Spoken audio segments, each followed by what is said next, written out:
Welcome back to the Telethon. Hopefully everything's kind of going good. I've been getting some weird messages being like, Jacob, why are you telling me to end this, to shut it down? Well, we have to shut it down a few times because you have to understand that this whole live streaming thing is so new that YouTube does not record videos for longer than 4 hours. So apparently, I'm way too fucking hardcore for YouTube. They're not able to handle my shit. Speaking of hardcore handling shit, no, that's a bad segue. I'm sorry. All of those things are bad segues. I take it all back. We'll do it live. We'll do it live. Fuck it. Fuck it. Today, my guest, I'm ecstatic that he's here because I was worried that he couldn't come down because originally when I told him, hey, Jeff, can you help out? I don't think he understood how easy it was for him to come over. No, because you see, he lives far away, and I thought he was at his place, but we're doing it at a sort of a mutual friend's sort of nice. He's got a fireplace. You can't argue with a fireplace. Look at this. I mean, it's essentially the cover, if you want, for the Essentials DVD, me with a fireplace. The only difference is it's... beer instead of wine? There's no beer. That's a coffee. That's a pipe. It's a coffee. Oh, I was talking about it in your hand. I thought you were holding. Oh, yeah. No, that's true. I don't have a pipe in my hand. No. Yes. You should start smoking. You know, I did have a pipe for a while. They're very expensive And they break down very easily, and they don't smoke well. A pipe is bullshit. A pipe is bad invention.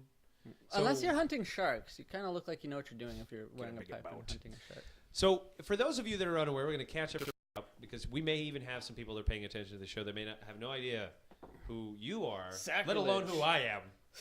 So, we're going to go back and we're going to just sort of cover the history. So, if you've never heard of me, but you've somehow, some friend forced you to watch the show. They may have told you that back in the day I did a podcast and I had a variety of guests on. So you guys just saw Ryan, and we're going to show the pilot. Unfortunately, I have to delay it because technical issues. That's just, they happen. The computer did it.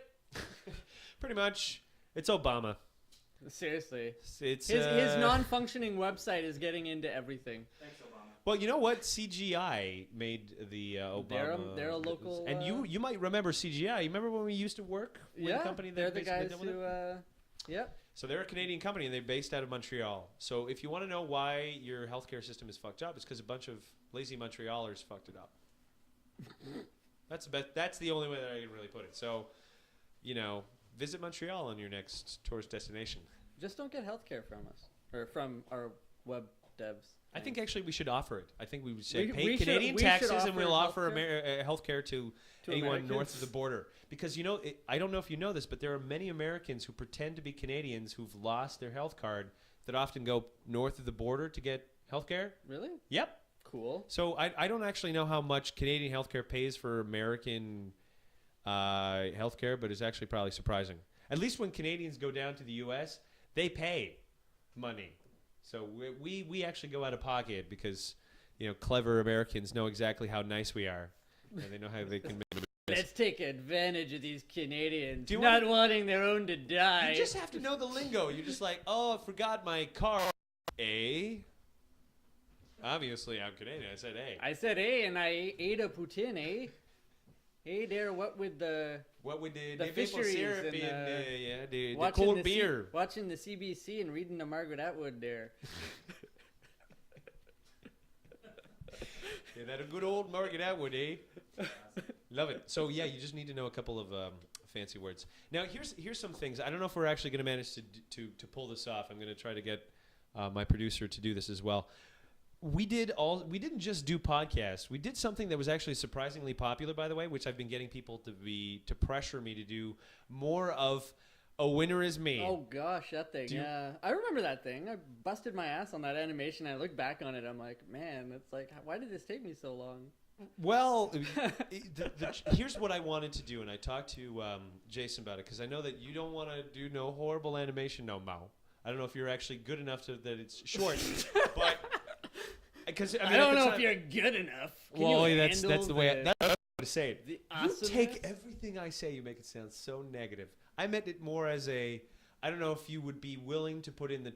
How much work it is. I mean, we did the first one, and all of a sudden it's like burnout for Well, here's the thing: is I was during that one. To be fair, was my very first Flash animation, and I was using Flash CS4 on a Mac, and Flash CS4 on a Mac has problems. It would crash all the time. So it was just this frustrating, like, you would never know if it was going to shut down. So it got really unreliable. But I mean, I might want to do this again in the future. There's no mites. We're live here. You're going to have to tell them. We're going to do a few more. Because it's not going to be that much effort to do a few more. I can even get a production team to do it. If we have the resources... Well, no, I'd still like to do the animation. It would look good on like a reel. Yeah. Well, honestly, the Winner Is Me part, when we did it, and like everybody's reaction for it was... Because I've gone to other YouTube videos. I know how people's reaction for it. And everybody was like... How could you only release 2? I hate you. That was the only complaint. Here's the thing, though. Is a lot of our ideas. Do you remember the Red Dead Redemption one? That was like us. Like you wanted me to animate us walking into this like bar, and then there was this skit, and I'm just like, I'm one guy. If we're sitting on a couch and there's intercut with like footage, I got that. But we did eventually.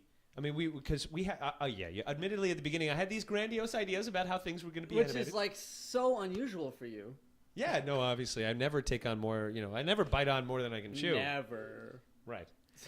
But we did, like anything, all of a sudden it's sort of like the realities of having to make something sort of like come crashing down. And you're like, well, what can we do? Yeah. But here's I think actually the other part that was a little bit difficult is that you were using, it was me that did the artwork in Illustrator. And I think that actually kind of hindered it because if you wanted to make any changes, you couldn't. Now all of a sudden it's like, oh, Jake, can you go on Illustrator and make changes to keep the artwork consistent? I think if we do it, we should redo it with your artwork. I think that's how we should do it because you're going to be doing the animation and there should be no reason why you can't show off that shit anyways. Yeah. Because that's part of your thing too. I mean, for those of you who don't know, by the way, Jeff has a webcomic. Why don't you pip it out right now? Oh, it's downandout.ca.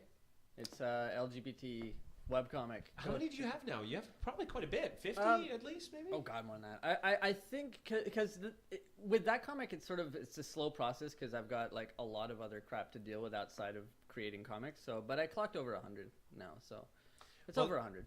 Is that including the parts that you apparently lost? Because there was a bit of a tragedy there. I think it's still over 100 like on the website. But I had lost a good 4 months because a computer died and like it had involving me in stupid placements of backups. And as a result, I only had the low-res files. And luckily, the only reason I have any comics left was because I had copied a bunch of them to my tablet when I first bought it. Like that's the only reason there was anything on there. Oh man, I feel you on that one. You know what? The original Genesis drawing, I think you saw it actually because I showed it. The one that got lost. Well, it turns out there was one picture, and it was on my mom's like tablet. So technically, I can show a picture, and it's funny when I looked at it again, I was like, oh, which parts did I do better, and which parts did I do not do? Oh, don't play that game, man. You'll find you'll always. It's like with me in thumbnailing. I'm like, why does my thumbnail look better than the drawing? It's probably because it's really small and my brain is filling it. And it's like, that is an awesome torso. It's filling it exactly the way you wanted it. Yeah. Not the way that you fucking managed. But I was able to produce it. Yeah. I don't know if you were paying attention before. I was showing all the mistakes. I never pay attention.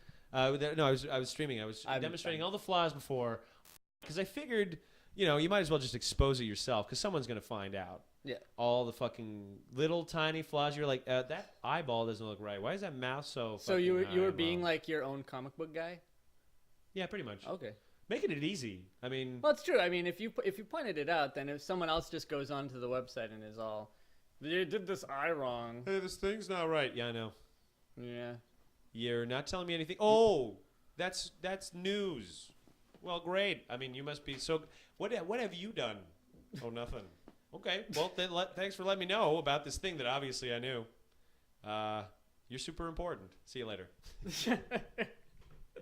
So why do I think the things you say are aggressive? I don't know why. Weird. Apparently, I am very aggressive. I try not to be. I try to be nice. But I kind of walk all over people, and sometimes even my close friends have to stay away from me because as much as it's me trying to be nice, it's like, Jacob, you're trying to control my life. You need to get away. Just a little bit. I can't help it. I don't know what it is. I'm just like, hey, I think I can solve all your problems. All you need to do is listen to everything I say. He's your unsolicited life coach. Yeah. Good news is I don't cost anything. The bad news is, well, except for maybe your sanity or your sense of self-worth or your independence. But apart from those are pretty expensive things. Yeah, a lot of people don't have a, like low currency. Oh, I'm going to take away your feeling of self-worth. It was already so low that really I just pilfered just a few pennies, really. There's nothing there to It's like to I steal. ate the crumbs out of the bottom of the bag of chips. Right. Oh, blame me. I ate the stale crumbs here. Really, all I did was just do that. You do realize that you're just describing your friend's self-esteem as like garbage. Am I talking about you now? No, I'm No. talking about things in general. So. Oh, in general. Okay. Yeah, no, people in my life, how I treat them. I'm not in your life? Crush, man. Well, it's difficult because I wasn't sure if you were going to come here. You're difficult to get a hold of, man. I'm a bit of a shut-in. You're a bit of a shut-in. You can thank. And you don't like pop-ins. Let's discuss how you do not like pop-ins. I showed up one pop-in. I thought you were going to bite my head off. Remember when I showed up and I was returning a video game, but it was an undeclared pop-in? You looked at me funny, buddy. I don't like people popping in. Mm-hmm. How long have we known each other? Long. Still don't want you walking. Do you remember back when we shared the same locker? Shared the same locker, Jeff. That means something in high school. We shared a fucking locker. We were inseparable super friends. Actually, surprisingly, we were not. Why do we share lockers? I mean, we were friends. It's because I was a nice person, and I like to help people. I was poor too. No, but I mean, I'm not taking that away from you. Look, Jeff. I was destitute. Okay, I had to give hand jobs outside the gym. Had to. Well, that's what the teacher said. Had to.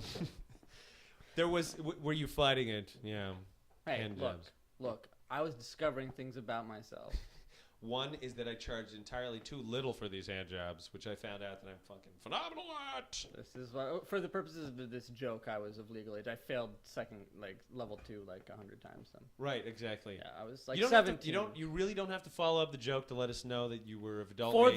For the record, my phys ed teacher was an alleged pedophile. Did you know that if you put something on YouTube, live stream, you were technically a sexual offender if you just admitted it? I mean, it's legally. I remember in the YouTube comments, it says that if you make any legally someone binding said it things, in the comments. It's true. It's got to be. Right, exactly. Shit, man.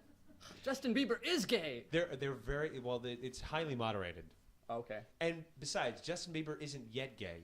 Justin Bieber's a lesbian, so it's a.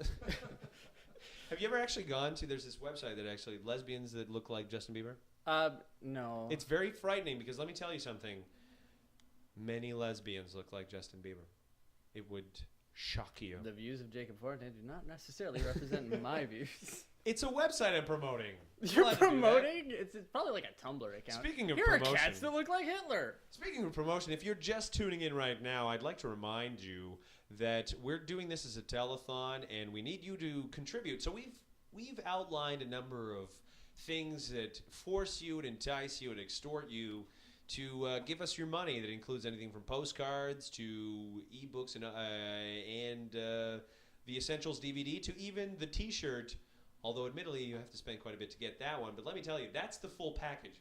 If you spend the $60 on the T-shirt, you get the ebook, the Essentials, the postcards. I mean, you get it all, and you get the fucking badass Flying Spaghetti Monster shirt, which I spent like days doing. Remember when I drew it and I was like, I'll never make this in a kind of vectorized. Well, no, I did it because I'm so desperate for money that I'm gonna work. You're an artist. I'm an artist. I had to draw the spaghetti DVD. Had to do it. I just had to do it. I felt compelled to. Anyways. And now you can get it in dual sleeved format. Dual sleeved. So it has two, not one, but two. That's double the value. Do you know there's over 4 holes in there? That's amazing. I know. What an awesome thing to buy. You're almost paying $10 per hole. That's a pretty good deal. Something I also was doing in high school. Thank you for keeping it PG, by the way. The views of Jeffrey Jones are also not the views of the good atheist. I'd like to remind everybody. So we've enticed. When's this going live? 12-hour disclaimer. This is why I can't be on the whole thing. It would just be lots of apologies. Like, so sorry. There's a ticker tape that runs along the bottom of the screen constantly. We can't put. We don't have that technology yet, do we, Tom? Let me check. No. No, yeah, he does not have that technology. That does not exist. So good luck with your lawsuit. I'm looking forward to though. I mean, like this is the first try. I don't know how many people are actually tuning in. Because here's the thing. I was dumb. I put up a thing being like, oh, I don't know how many viewers we have. We must have 10. Yeah, you stupid idiot. Some people are actually watching with a bunch of other fucking people. So there's still no way to know. Still no way to goddamn know. We think as technology gets better, we can pay attention. I hear they're broadcasting this in one of those mega church screens. Could be thousands of people watching. Oh, man. You could be the next Ted Haggard. without the weird prostitute thing. What did he do? Crack? I think it was Crystal meth. It was Crystal meth, wasn't it? Yeah. That's the church drug, isn't it? That is the drug of choice when you're trying to talk to God. I think. think. I mean, I don't know. I've been reading articles that say that crystal meth and crack, we're overly fearful of these drugs, and they're not necessarily as dangerous as all that. I don't want to tell you to smoke crack, by the way. But the addiction rate of unless crack you want to be the mayor of. Well, his approval rating is 42%. No, didn't it go up? It did go up. Yeah, that's depressing. But you got to understand that this let's say you're watching this and you're an American, and you've gone through this before where you watch presidential primaries or Republican primaries, and at first it's always the crazy nut jobs that do really, really well at the beginning. Well, that's because you got to understand that the nut job part of the world is so good at promotion, but the truth is we all get kind of tired of that shit, and as soon as they promote their crap and then we witness it, we're just like, okay, that's enough. And then it's just sort of eventually things settle down. Everybody realizes that was a bit crazy. We're not going to go down that route. And, you level out. So it's the same thing. I hope that's the case. I worry a little bit about the, I would say the world or the government or whatnot. The world at large? The world. I worry about the world. Yeah, I think that's actually probably every single generation known to man now, to be honest with you. Are worried about the world at large. Don't you think that's a bit played out? But I'm part of that world. Okay, we do have things that you're part of that world. We do have some vested interest. Okay, it's right to be a little worried, I suppose. And if you're going to pay attention to some of some of the interviews that are coming up with Dan Finca and Peter Boghossian, maybe you're just going to come out of there thinking, oh my God, things are getting worse, because these are two academics that were telling me during the interviews that the educational system in America is going to collapse in 5 years, or they're just trying to get out of a sinking ship. And what am I supposed to tell them? How about come to Canada? Well, no, not even.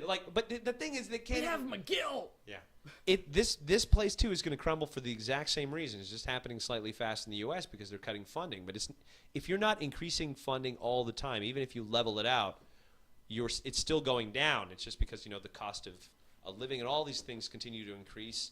The cost of operations continue to increase. So there's alarming things that I talk to very intelligent professionals that are at the top of their field, and they're making $30,000 a year. And you're just kind of like, this is the state of the system, and you can only support it for so long. So it does sound a little bit dire. You're right to be a bit worried, but at the same time, you get fucking clowns like me that can start their own TV shows. So maybe that's a bit of ray of hope or something. And that optimism could be yours for a donation of $500. It could be yours that is the base donation. Let me tell you something about the base donation. It begins at $5, in which you get a postcard. You get a physical thing for $5, but it goes far beyond just $5. Tell me more. Why, for $10, you can get 3 postcards. For $20, you can get 10 postcards. Or if you're still only interested in spending $10, you can also get the Essentials DVD right here. It's the electronic version, but it's still just as good. It includes a booklet, which Jeff is in, by the way. You should be excited about the fact that you're in this. I saw it. I was so narcissistic. I was like, am I in this book? And thankfully I was. Otherwise I would have just stormed out of here. Thankfully. I would have just been like, the hell with this place. We're all so thankful that Jeff is actually in it. And you can get that for $10. For $30, you can get the ebook audio, which if you're just tuning in now and you have no idea what it's like, well, we're going to be providing some samples. You can just check it out. I encourage you to donate because I need the money. So I don't know any other way to say it. Later on, you're going to meet the very special lady that's going to be benefiting from most of your donations. She's the one who I owe all my money to, and she's the #1 fan of anything I produce. Naturally, it's my mom. It's not some kind of weird older lady that I've seduced. That's my plan B, I guess. Maybe I'll need several, right? I don't know if this economy, right? You need like 3 or 4 older ladies just to get it done. I know, it's a sugar daddy. What's it called with a woman? Cabana boy? I actually don't know. Well, that's what you would be, right? Or I don't live in a cabana, but if things keep going as they are... No, but refrigerator box boy just isn't got the same... Right. Or, pathetic asshole living in his mom's boy It's not. Doesn't really sort of have the right ring to it either. We'll No. figure out. We'll figure out something. We'll figure out the Gigolo is really what we're talking about, though. Heyo. Is So the you'd be a gigolo? gigolo I could be. for $5. I could be.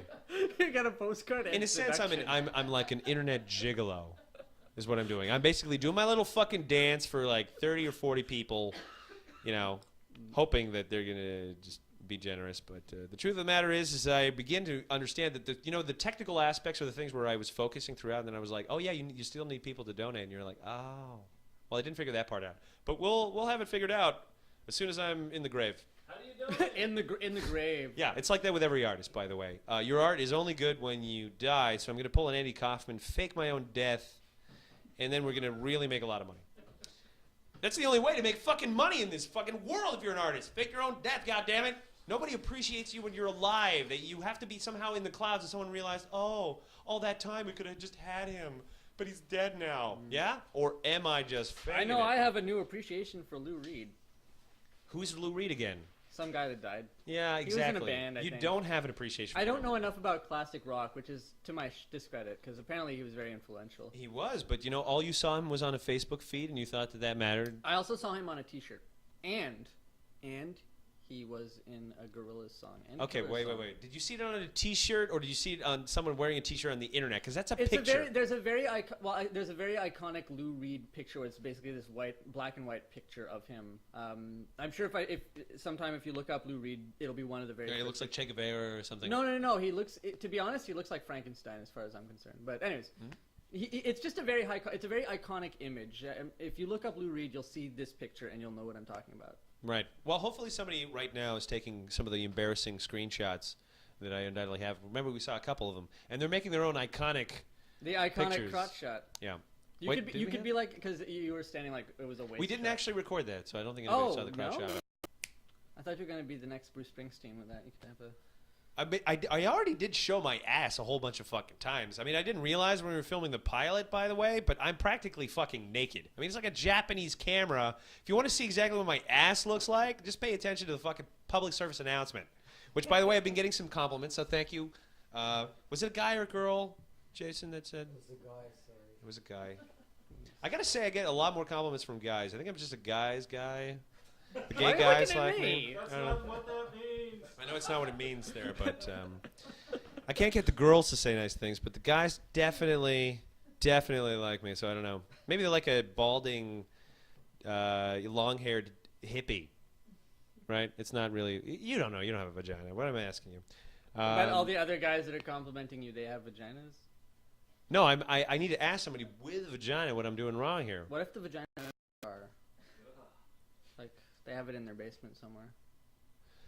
So I'd like to remind everybody that the views of Jeffrey Jones are not shared by the good atheist or Sounds like a serial killer, by the way. vagina in a jar. I mean, like, I know that you thought that it was scary, but what you managed to do was take something that for a gay man is scary and ugly and turn it into like a horror movie. Look, it's not necessarily scary. Let's not want to be all like Scary, anti-women. okay. I'm just saying it's not for me. I'm just saying that what if there was a vagina available that was not attached to something? Yeah, they have. It's called a What about- fleshlight. What about like the phantom vaginas? Well, one day they're gonna have this kind of It technology. was like on a day just like this 10 years ago on the old train tracks. Ghost vagina. Ghost vagina. I have quality guests on. I'd like to remind everybody that we're trying to do a telethon here and trying to actually make money. This is my first coffee of the day. But, Apologies. I don't know if this is a great idea or if this is the worst I thing I've have ever no done. idea. I'm killing any chance for you to make money. It's what I do. Profit Killer Jones. But it's And fine now- because you came on the show and I pressured you to produce more of the "A Winner Is Me" videos. And now they're gonna be like, I don't want more of this. This guy's creepy. There's actually I don't know anybody who's going to watch those videos who's not going to want more. The problem is the videos are so short that I don't know Yeah. if they're going to. We're going to try to play them throughout the Wasn't there only, like, podcast. two? There's only two, and the first one is a 30-second preview. That's how much For- we're dicks. We showed like fucking 2 minutes worth of video, Yeah. what 2 or 3 Well, it years was hard ago, to- and we was just hard like. to- it was a bit organized too. Well, it was also hard to figure out, like, the game itself, because it's not every single shitty game that's going to be funny. I mean, No. like, sure, hey, let's play a horrible game and see what happens. Yeah, most of the time it's you go home and you don't want to talk to your Just friend again. disappointment. You're Yeah. like, we had a big fight. That's what we happened. don't talk Did you get any good audio? Screaming. I learned a lot of things about my friendships. I learned their limits. So yeah, you don't always get the best kind of quality thing. Although I do definitely, we played the Star Trek game. Oh yeah. That deserves. We're gonna do that one. I have Colonial Marines as well. Colonial Marines. Yeah, that oh Aliens game my is a god! nightmare, Yeah, but that that's not multiplayer. It's like I also would like to do something with Ride to Hell Retribution, but I have a feeling by the time we could get It's a around tough to it, one. it wouldn't be really relevant.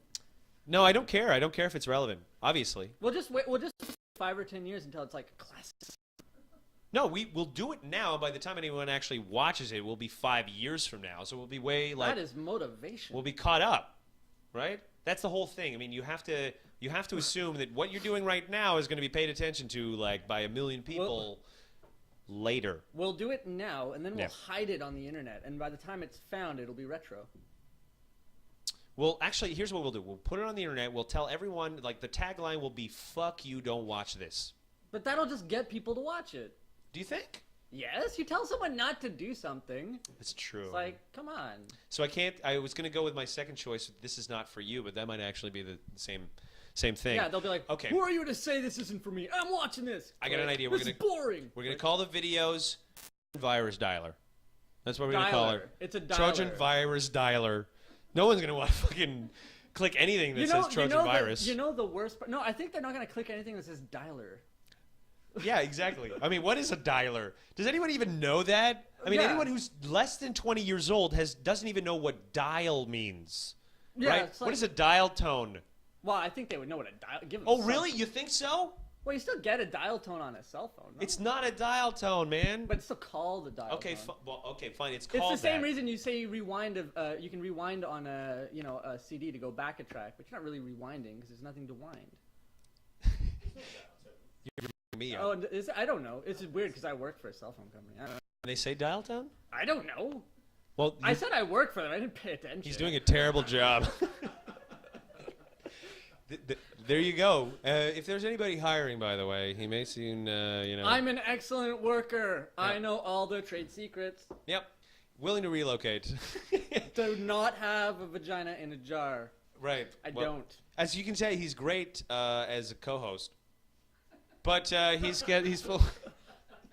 Oh, did you see that? I'm sorry. No, What? I have absolutely no peripheral vision. I assume you were just nodding emphatically yes. Now, I don't know if we can do this. So let me ask my producer here, my super executive producer. How are we doing with the Fight Linker Unlimited pilot? Did you manage to get downloaded? Part 1. We have part 1 of the 8 pilot. minutes of glory. Is that the one? That's 8 the one from minutes. a while ago, right? That is the one that you watched. Everybody That one watched was that one. hilarious. I- That was See? honestly that was. It's really freaking fun. So hilarious we're gonna stuff. play part 1, and hopefully while we're streaming part 1, we figure out how to manage to get part 2 working. If that does not work, then you'll only see part 1 and fuck off. Like, what can you But do? please Like, we cannot- donate. Yeah, it's true. Please donate. The thing is he needs medicine, and he gets really antsy without it, so he gets really angry. Right. So don't make me be violent. Exactly. Pity pledge. Yeah, well, I had a pity lay just a couple of weeks ago, so pity works. Let me tell you something. Now I'm going to tell you the story because it's so embarrassing that I think it needs to be told. So I went to go see a friend, and we had a relationship many years ago, but time has passed on, and we're friends now, and I decided she has a new job, and when we were out talking on Skype, she was. As soon as some person is writing you every 5 minutes on Skype, I think they want to talk to you in person. You know what I mean? It was like that, hey, why don't we go out for a beer because I really don't want to have a little bling, bling, bling, 3 seconds. Really not that interesting. So we went out, and I was in such a rush that it was a laundry day, so I was wearing a bathing suit instead of underwear. And, so we go, we're hanging out, and we're having some drinks and shit, and, then all of a sudden it's midnight, and I feel like I'm fucking Cinderella because I live on the other side of town, man. And if I'm gonna go home, it's like midnight. Midnight, I gotta go home. Well, yeah, otherwise you can't get the best metro stop at like 1 Right, or exactly. something. And by the time that we met up, it was 11. I had one dude. fucking drink down, and I'm like, okay, well, we're gonna need to hang out at your place because I can't go back to Longueuil and shit. So she's like, that's cool. So, we keep drinking, and then we go back to her place. And then all of a sudden, it's sort of like hey, I don't want to make a big deal out of this, but, let's fool around. At which point, I take off my pants, and she's like, what's going on here? and I tell her, I say, you know what? I'm only going to say this to you because you're really a trusted friend. But this is the bathing suit because all my underwear are dirty.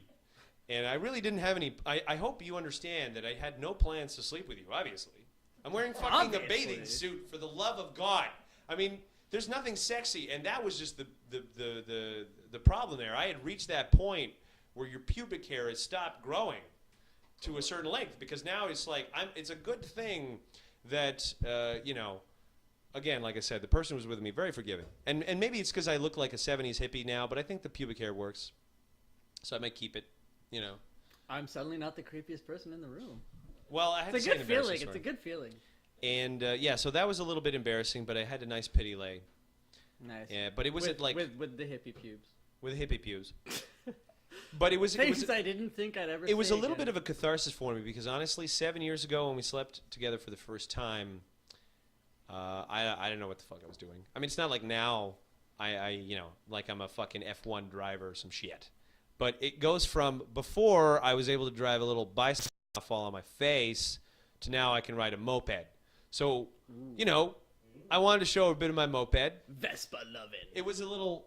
That's the problem, though. What had happened is that because it was not planned and because there was no sleep, it was like I had basically 2 hours of sleep, and then all of a sudden it's like, let me show you my skills because I have 2 hours of sleep, and I've been wearing a bathing suit as underwear. So let me just say that it wasn't exactly my proudest moment as a sexually active human being, but I like to think that I'm going to improve. And there's a few ladies out there that I just want to give apology sex to. So if you're paying attention to this, apology sex, I would like to forgive what I did before by offering my services. Being like, can we have a do-over? I mean, I don't want a relationship, but man, I just keep thinking about how many times I really sucked. It was a lot. You remember that year when like on 100 dates? I remember that. Yeah. I was working at the same place as you, and you were always on MSN. It was. Yeah. Trying to get girls to send me dirty pictures of themselves. I remember that. At the time, you weren't out of the closet yet, so I was like, Jeff, pay attention to this. You're like, hey, man, we should. What was it you wanted to get me on? Like, my friend has these Lava Life. I was trying to get you on online dating, and I'm like, man, let's get you a profile. And yeah, it's like, I got these like tell me what your ideal woman is, Jeff. Well, she's about 6'1". She has massive pectorals and a raging cock. Well, let me see if I can find that in the girl section. See, we didn't know at the time that the criteria was all wrong. It's all right. Well, I remember, it's actually on the essentials, by the way.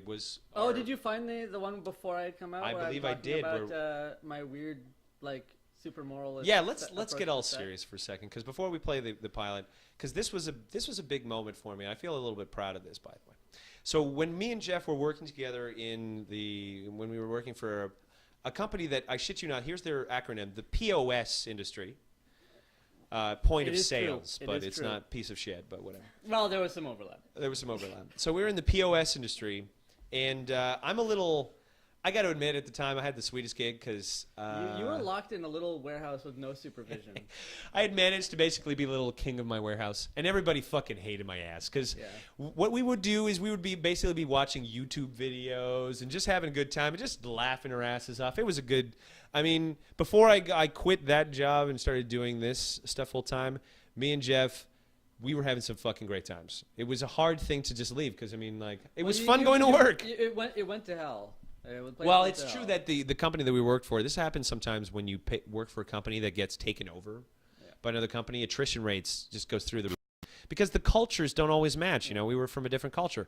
Our culture was as long as the work gets done, you do what the fuck you want. Yeah. And, I always believe in that culture, except for everybody else was like, no, look busy at your desk. And if it looks like you're having fun, something fucked up is going on. Yeah. Don't look anything but focused on the task at hand. Right. If you're not a predictable zombie, then I don't know how to deal with you. If you are not taping boxes with on a 24-hour basis. Yeah, with the enthusiasm that look serious, look businessly. So if somebody walks by, they're like, "Look at that! The warehouse is busy." I'm not taping a box. I'm taping a winner. I'm not sending out a machine for people to process credit cards and debit cards. I'm sending out dreams. I'm sending out hope. Yeah, no, really not. And ink ribbons. In ink ribbons and overpriced thermal paper. So this was the goal. We were a bit of the do what the fuck we wanted, because at the time I had managed to basically be so essential in the shipping department that if I had left, nothing would get done. Yeah. Which, if you want to know how to ever make money at a company, has become so vital, and then essentially exploit that because your boss is doing the exact opposite to you. So get really skilled at something and then constantly be like, I'm going to quit any day now. Any day fucking now. I'm going to quit. Oh, wait, a raise is coming? Sweet. Who knew that was going to happen? Yeah. I mean, that's the fucking world. You walked away from a lot of money. No, I didn't. Actually, the amount of money that I was... If I was working at minimum wage in the 1960s, I would have been making about $21 an hour now. And I was making less than that working at that job. So it's not sweet. It's only sweet in the new economy where the wages have been frozen for, I haven't been alive for 70 or 80 years. So. Well, that's how they got you. That's how they get you. No, I mean, honestly, if you're gonna fight a war against the poor, just wait until a whole generation of them die and just do it slowly. Like I said, it's a war of no one's attrition. left to tell the tales. They don't even know what the fuck is going on. Look, if I was to tell you that every year I'm going to take 1.2% of your salary away, fuck, that's nothing to you for you for a little while. But I do that for 10 years, and guess what happens? Yeah, that's 12% of your fucking income that's just gone. But hey, the rest of the world is still as expensive, if not more expensive. So the same amount of money now is worth less. The cost of living has gone up, and the minimum wage has pretty much stayed stable. So we're getting... In Canada, it's really not that great. The minimum wage is still shit. What is it, $10? I'm not quite sure what it is. It's not high. But it's nowhere near what I was saying before. No. If it would just kept with inflation, it would be so high now that it's actually kind of ridiculous when you think about it. Yeah. You're just like, $21 an hour? Really? For flipping burgers back in the day? Yeah. Because we realize that when we give people $21 an hour jobs, they get to buy cars and homes, and they're not $120,000 in debt because they went to school for 5 years and they can't get a fucking job. Just a thought. But hey, all of you paying attention that I'm asking you money, you're in that exact same situation. So here's what I want you to do. I want you to go into debt for about $30 more. Because fuck it, right? It's the Visa. They're going to crash anyways. So max out your credit cards, because I sure know I did. And you need to do that too. So yeah, that's going to be covering. We have ebooks, audiobooks if you're just tuning in. We have the Essential DVD, that's $10. We have postcards for $5 or $10, depending on if you're getting packages. And for $60, you get the Flying Spaghetti Monster shirt, and you get everything else that I listed before, the ebook, the audiobook, the postcards, everything. It's a fucking deluxe package, yo. It's $60, but it's worth it. And if we don't sell a few of those, then I'm not even going to have enough money to go home, take the bus. Jason's going to give me a ride, but he's already falling asleep. My producer's falling asleep. So we're going to play the first part of the pilot. Hopefully that's going to go well, and if everything goes well, we're going to be able to play part 2, and if not, we're going to come back to this. And you can continue your story. Stay tuned for the FU show. So hopefully you guys are going to be entertained. I'm really proud of it. I think it was a pretty hilarious show. I hope you can find part 2. All right, stay tuned for that. It's coming right up, and please donate if you haven't yet.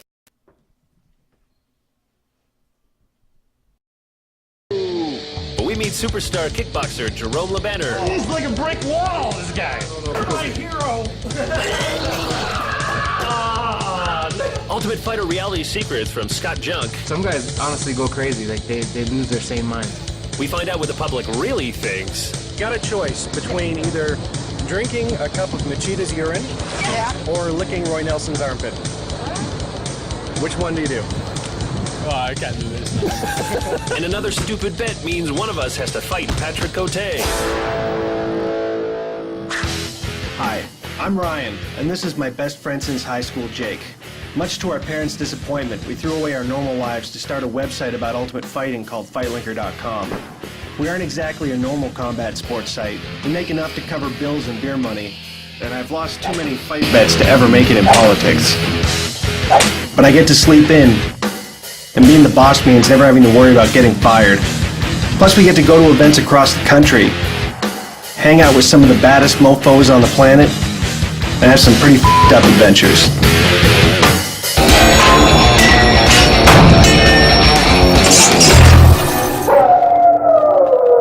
So let's figure out what the hell we're gonna do for this episode. Okay, how about this? Patrick Cote still wants to do something with us. How about we go down to his gym and we have you spar with him for 2 minutes, see if he can survive. Why don't you do it? I'm the sidekick. I'm not supposed to do anything risky. The sidekick always does the risky stuff. I'm the brains, I'm the blogger. I need my brain to write and do smart stuff. How about Matt Hughes? He likes guns. Let's go down to Matt Hughes' place and blow some shit up. You ever seen one of those guns? It's like the size of you. You could take down an airplane, man. I do not want to shoot anything that might potentially get me harmed. It'd be good TV. They'd probably just murder us. Have you seen Deliverance? Okay. I'm pretty sure he was like in that movie. Okay, so now we definitely can't do it after you said that. Are you scared? You're the one who's being You're the one that's being a gigantic pussy about all this. You don't want to do this, you don't want to do that. Nothing that can get me hurt. I need a new sidekick. Remember Jonathan Chamberg, the George St. Pierre's strength and conditioning coach? How about this? You always see fighters doing circuits on the internet, circuit training and everything like that, and you never tell how hard it is or how easy it is because these guys are pro athletes. So what about the idea that you and I, the average everyman, go into Jonathan Chamberg's gym and compete against a UFC fighter in a circuit? How are you an everyman exactly? You look like a cantaloupe, all right? You wouldn't last 3 seconds. While I used to be in shape, I'm not terribly out of shape. I think I can do it. And not only that, I think I can do it better than you. Why don't you put your money where your mouth is? The loser has to fight Patrick Cote. Let's do it. You're on, bitch. You're on. We're suiting up at Jonathan Chamberg's strength and conditioning gym, where he's going to put us through the same hellish routine as his pro fighters. As you can see, we have no clothing sponsors. 3. Get a good shot of his ass when he's doing it. Jonathan has trained a who's who of MMA superstars: George St. Pierre, Rashad Evans, Kenny Florian, Nate Marquardt, Miguel Torres, Shane Carwin, Keith Jardine, John Jones, David Loiseau. You get the idea.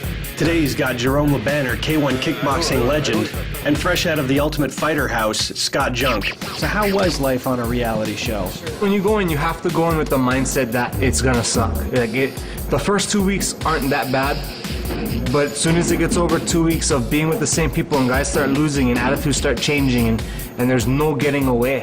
You can't go anywhere without a camera or somebody being there. So there's zero privacy. There's no downtime. It's training, then your guard's up because there's guys in the house that you don't know and you don't trust. And so you're on edge for 6 weeks. And then some guys honestly go crazy. Like they lose their sane minds. That Shiner, that's from training here, right? Oh, yeah, I got this on Tuesday from Jerome LeBanner. And it was an honor to spar with the man. He's one of the best southpaws in the world. Jonathan is pushing Scott through the circuit Jake and I are about to go head-to-head at. These exercises are designed to crush athletes in 5 minutes flat. Whoever finishes the drills fastest will be the winner. 9. Get up. And the loser gets a date with Patrick Cote's fists. And one more. Up. Ladder. Let's go. Speed. 1, 2, 3. Hard. 1, 2. Work. That's it. Work. I'm almost scared. Time. Good job. Beautiful. Walk. Breathe. I'm starting to think this is going to suck very, very hard. Okay, so who's first? By the way, what'd you guys eat for lunch? Chinese food. Bad choice. Third. Let go. Is this the incline of fucking Mount Everest? Grab it. Oh, wow. Good. Now just to your eyes. Swing it to your eyes. Watch your head. 2. There you go. Again. One more. Last one. Up. Good. Now remember, don't slide your feet against the black. I know, I got gigantic feet. Ready, go. Ah. Here, pull on the sides. I'm glad it's called Jacob's Ladder because he's going to own it after he breaks it. 3, 2. Pick the belt up. Pick the belt up. Show me those world-class burpees now. 10 burpees. Here we go. Come on, sprawl. Come on. You got it. Come on. Yeah? How does this form? 4. Very zero, man. You're gonna throw up. Don't throw up on the grass. We're trying to get out.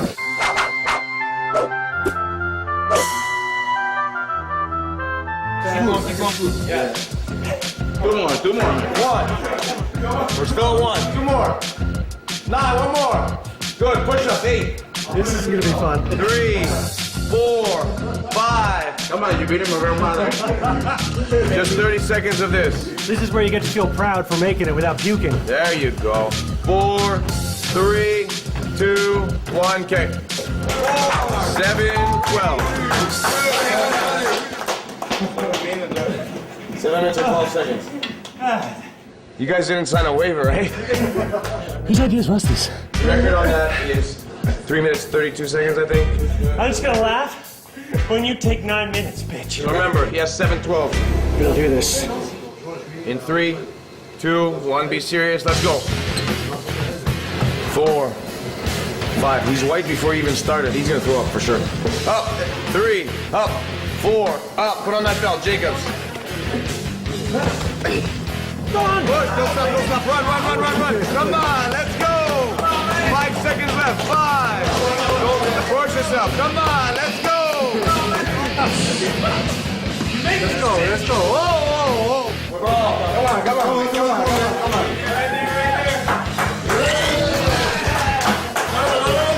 Go over the grass. Clock is still on,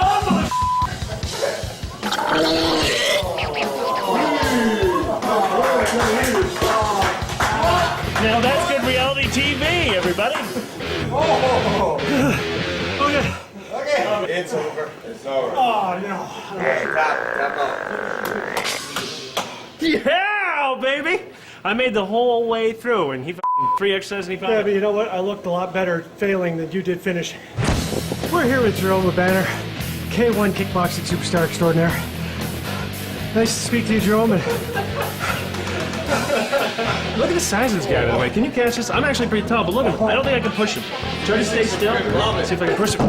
He's like a brick wall, this guy. This is a real good bomber. You know, actually, it's because he's nervous talking to you. Seriously? Wasn't working out. No. My hero!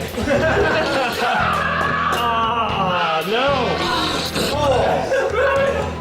Can't take you anywhere. Congratulations. You're the winner. Whoa! Yeah, well, whatever. You gotta go box. So, you'll get your medicine. Coming up next, Ryan pays the price for making stupid bets, and Patrick Cote commits manslaughter. But first...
Hi. Did you know that every day, thousands of artists will be on the brink of starvation, desperately trying to sell their limp masterpieces in a valiant attempt to be compensated for making something they felt compelled to anyway? All too often, we forget that our very society is dependent on these social parasites for its own cultural capital. Without their obnoxious need to question the very system they are dependent on to survive, a civilization runs the risk of becoming stagnant, flat and dull, much like Singapore. I mean, sure, the city's fine, but it lacks a certain je ne parle pas. This is Jacob. While his peers were busy getting laid and developing promising careers, he chose instead to devote his time, resource, and energy on art and comedy and other low-yield ventures. Now broke, barely able to afford even the most basic necessities such as liquor and other intoxicants, Jacob faces a constant battle with burnout. Without these precious items, his joke becomes serious, stilted, and academic. For just $5 a month, you too can sponsor an artist like Jacob or most likely Jacob and ensure that his economic We meet superstar kickboxer Jerome LeBanner. He's like a brick wall. Subversive is as painless as possible. You'll receive all kinds of impersonal cut and paste emails about his progress, information ranging from his overall mental health to whether or not a girl has kissed him on the mouth. With your monthly contribution of $5 or more, Jacob will be able to afford new underwear, socks that match, and a pair of pants that didn't previously belong to his mother. Your generous donation will allow the book to be completed by March, which is what you all want anyways. Please, call now. Sponsor Jacob. It's pathetic, really.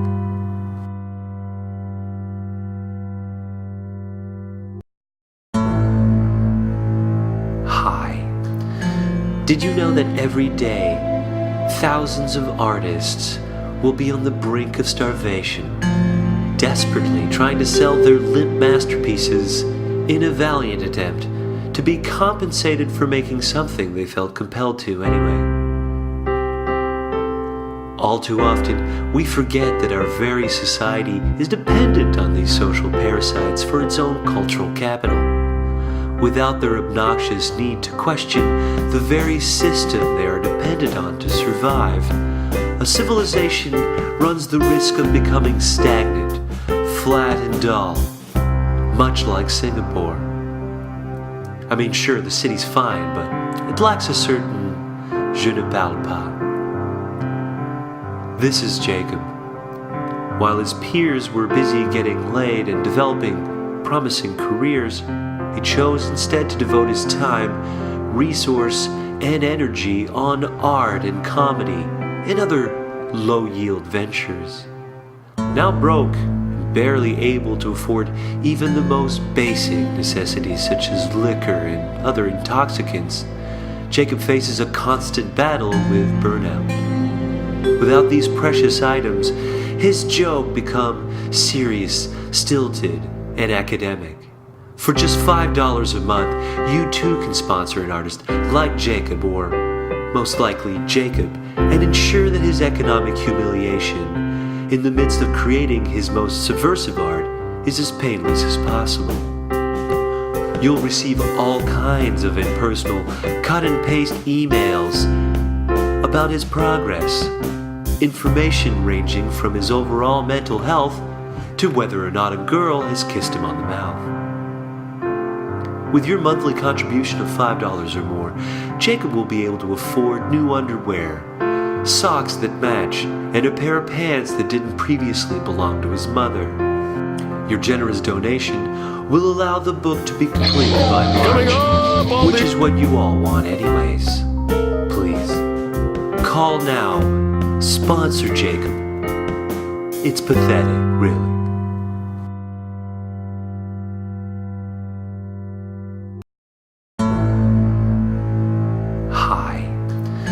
Did you know that every day, thousands of artists will be on the brink of starvation, desperately trying to sell their limp masterpieces in a valiant attempt to be compensated for making something they felt compelled to anyway? All too often, we forget that our very society is dependent on these social parasites for its own cultural capital. Without their obnoxious need to question the very system they are dependent on to survive, a civilization runs the risk of becoming stagnant, flat and dull, much like Singapore. I mean, sure, the city's fine, but it lacks a certain je ne parle pas. This is Jacob. While his peers were busy getting laid and developing promising careers, he chose instead to devote his time, resource, and energy on art and comedy and other low-yield ventures. Now broke, and barely able to afford even the most basic necessities such as liquor and other intoxicants, Jacob faces a constant battle with burnout. Without these precious items, his joke become serious, stilted, and academic. For just $5 a month, you too can sponsor an artist like Jacob, or most likely Jacob, and ensure that his economic humiliation in the midst of creating his most subversive art is as painless as possible.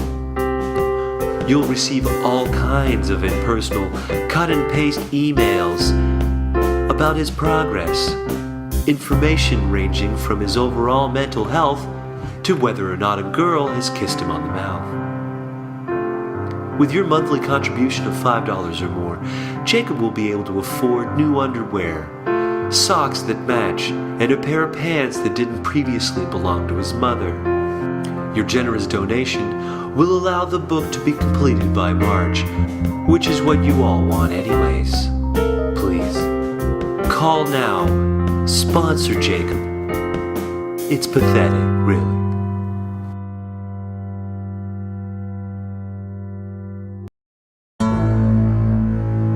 Hi. Did you know that every day, thousands of artists will be on the brink of starvation, desperately trying to sell their limp masterpieces in a valiant attempt to be compensated for making something they felt compelled to anyway? All too often, we forget that our very society is dependent on these social parasites for its own cultural capital.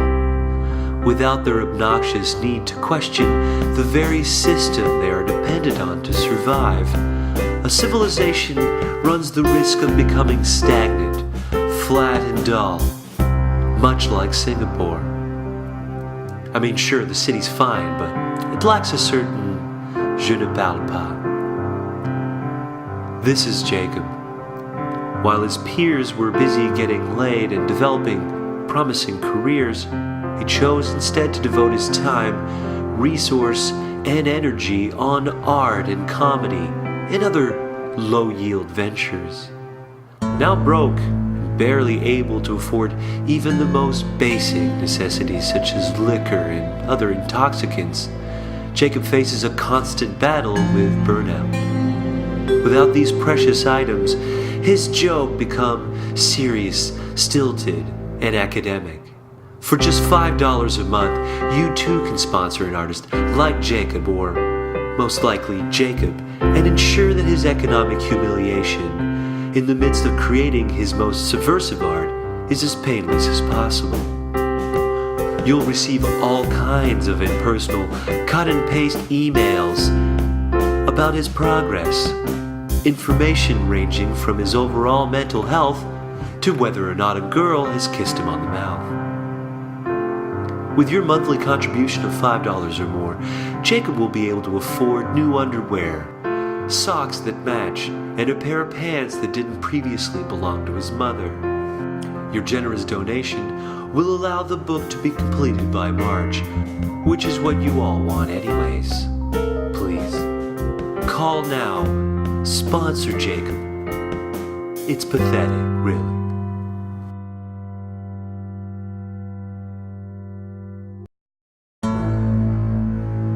Hi.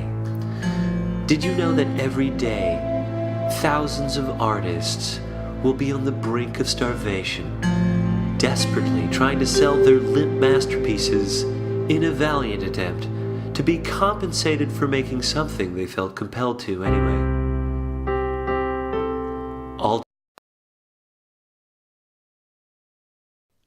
And we're back to the telethon, and I realized something. Oh, we cut to the pilot, which we saw the first. Hope you guys enjoyed the first part, and then we realized that the second part was all glitchy.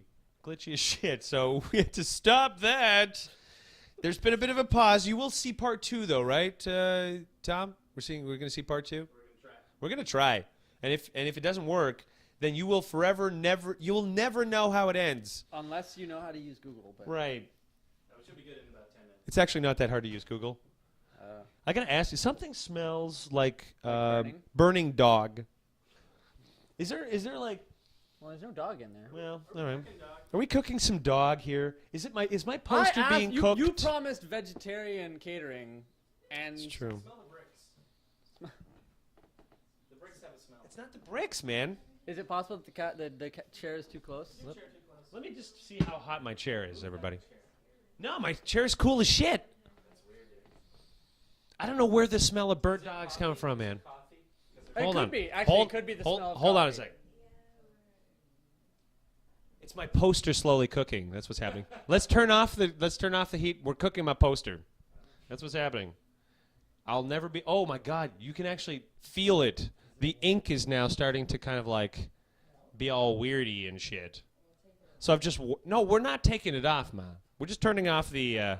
We're just turning off the fire. We're gonna let it cool. We're gonna bring the fire back because it's nice and toasty. I'm enjoying it. For the most part, I feel like there should be a Christmas tree, though. I want everyone to a remember. holiday tree. I know this looks really impressive because I have a frame, but I paid $20 for that poster. And if that's the worst thing that happens, that we damage a poster, but we feel nice and toasty. Wait, we can't do this. We're way under budget. I should remind everybody that if you're just tuning in, this is a telethon, and you should be pledging if you're tuning in. That would be greatly appreciated. There's tons of ways you can pledge. There's a $5 pledge where you get something, a postcard that's kind of cool. In fact, there's a trivia. There's trivia from that postcard that I don't know if anybody's actually going to be able to answer. It's a tough one. I'm intrigued. Are you intrigued? Please, Puzzle Master, tell me more. Well, actually, I'm gonna ask you. You're gonna see if you can actually answer this trivia question. I won't give you the answer, by the way.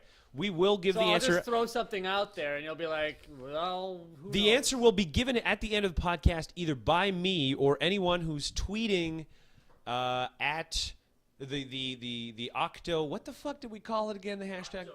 The Octothorpe Jakestock. Obviously, that's working real well, by the way. That's really good marketing. Octothorpe Jakestock. It's the name for the hashtag. We're trying to use the proper name because we're dumb. We don't care about promotion. What we care about is being grammatically correct and using the words that were invented in their proper way. That's stupid. Yeah, you pronounced it espresso. I know, right? But we didn't do that live, so now nobody understands what you're talking He about. pronounces it espresso. Everybody shame him. What is it? You mean the coffee drink? You just said it. Nice introduction to I was it. referring to the adopted son that I hope to have someday. The son God doesn't want me to have. His name is Espresso. Yeah. Actually, his name is Brian. That's why it's so offensive that you name him after like a mispronounced coffee beverage.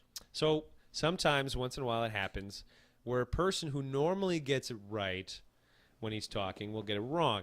And then his friends, who still love him very much, but find any opportunity where he's wrong to rub his nose in it like a bad dog. So when you pull out the espresso accidentally, when you're trying to be... Yeah. And by the way, when I said it, I was like, Jeff, you should have a coffee that's not a piece of shit. So I was trying to be nice. Yeah. Right? When I made the mistake. So what happened? We derailed from you having a nice drink to attack me viciously like a dog. Our friendship has been based on hostility for like 20 years. It is a little hostile. It's a bit hostile. But that's how we gel. A lot of male friendships are based on hostility. I can't tell you how many times my own supreme executive producer tells me to eat shit every time I'm over here. But that's just because he thinks it'll make good footage. See, he said it again. But at the same time, he says that, well, feeding me breakfast and giving me like some nice coffee and that kind of stuff. And he's like, eat shit when he gives you the plate. And that's sort of like, that's how men are, I don't know if you guys saw this. There was this really great article that was all these pictures from the old days of men and their friendships. And, we would characterize most of these pictures as very gay because guys are holding hands and they're being very close. And you realize that back in the old days, friendships, male friendships were a lot closer than they are today. People would touch. They would hug. There was a kind of semi-romance to it that even now seems, it's not as strong. So you wonder if maybe the reason we're so abusive is we still have those feelings, but because we can't express in the right way, we use that aggression as a way of trying to deal with it in a comedic way. But ultimately, all we want to do is hold hands and hug.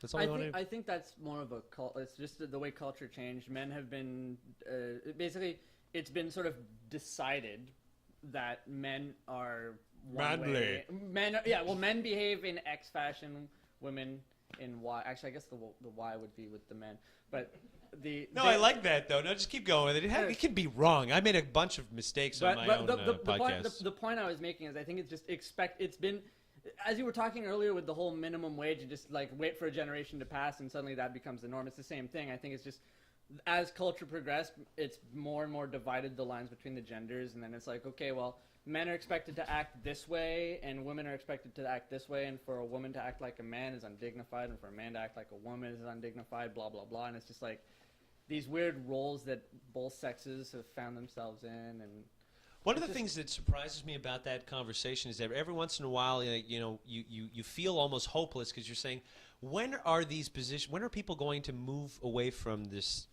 archaic thoughts? When can we move forward, right? How long will it take?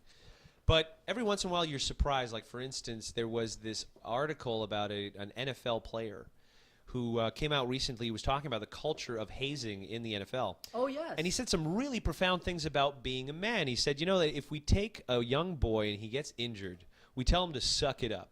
We tell him, like, hey, be a man. Now, although we do live in a culture that is very misogynistic, one of the things that is very important is we don't want to throw men under the bus. But we have to understand that there is this expectation on men because of the status that they have. So if you're not being a man, that's a thing. You can accuse someone, but who's being accused someone of not being a woman? When have you ever heard that accusation? I'm not. You're not a woman. Like, to someone, you would accuse a woman of not being a woman, right? Like, at the very least, you're just you're always woman. But for a man, you can strip him of his sexuality, and that's really fucked up. Well, no, I mean, if a woman acts in a way that is considered manly, they are treated differently. I mean, yeah, but in that sense, what they're treated now is in that same weird fucked up masculinity that men are still held up to it. So sure, this weird masculinity can be thrown in people's faces, but what's really happening is that it's men who are basically suffering from this because they are suffering from the image of masculinity, the very image that sort of and I kind of like, I don't know if most people understand that so much about a man's identity is always his struggle with his father. I don't know. I haven't met one person who is not like that, where you weren't shaped by it, because your father also represented the ideal of masculinity, and the only thing that you knew at the time, because you lived in a culture of 5, whatever your family was. Right. So you were having to deal with those images, and they're imprinted on you for reasons that are not just cultural but also genetic. Certain qualities breed true. So even certain ideas that are passed on by your father that may not be what you want to believe can still almost come through, right? Where you're like, how come I can't be the man that I want to be? And it's like, well, because in a sense you may have been indoctrinated on this idea of masculinity, and now there is no clear identity for you. Yeah, now what does it mean to be a man?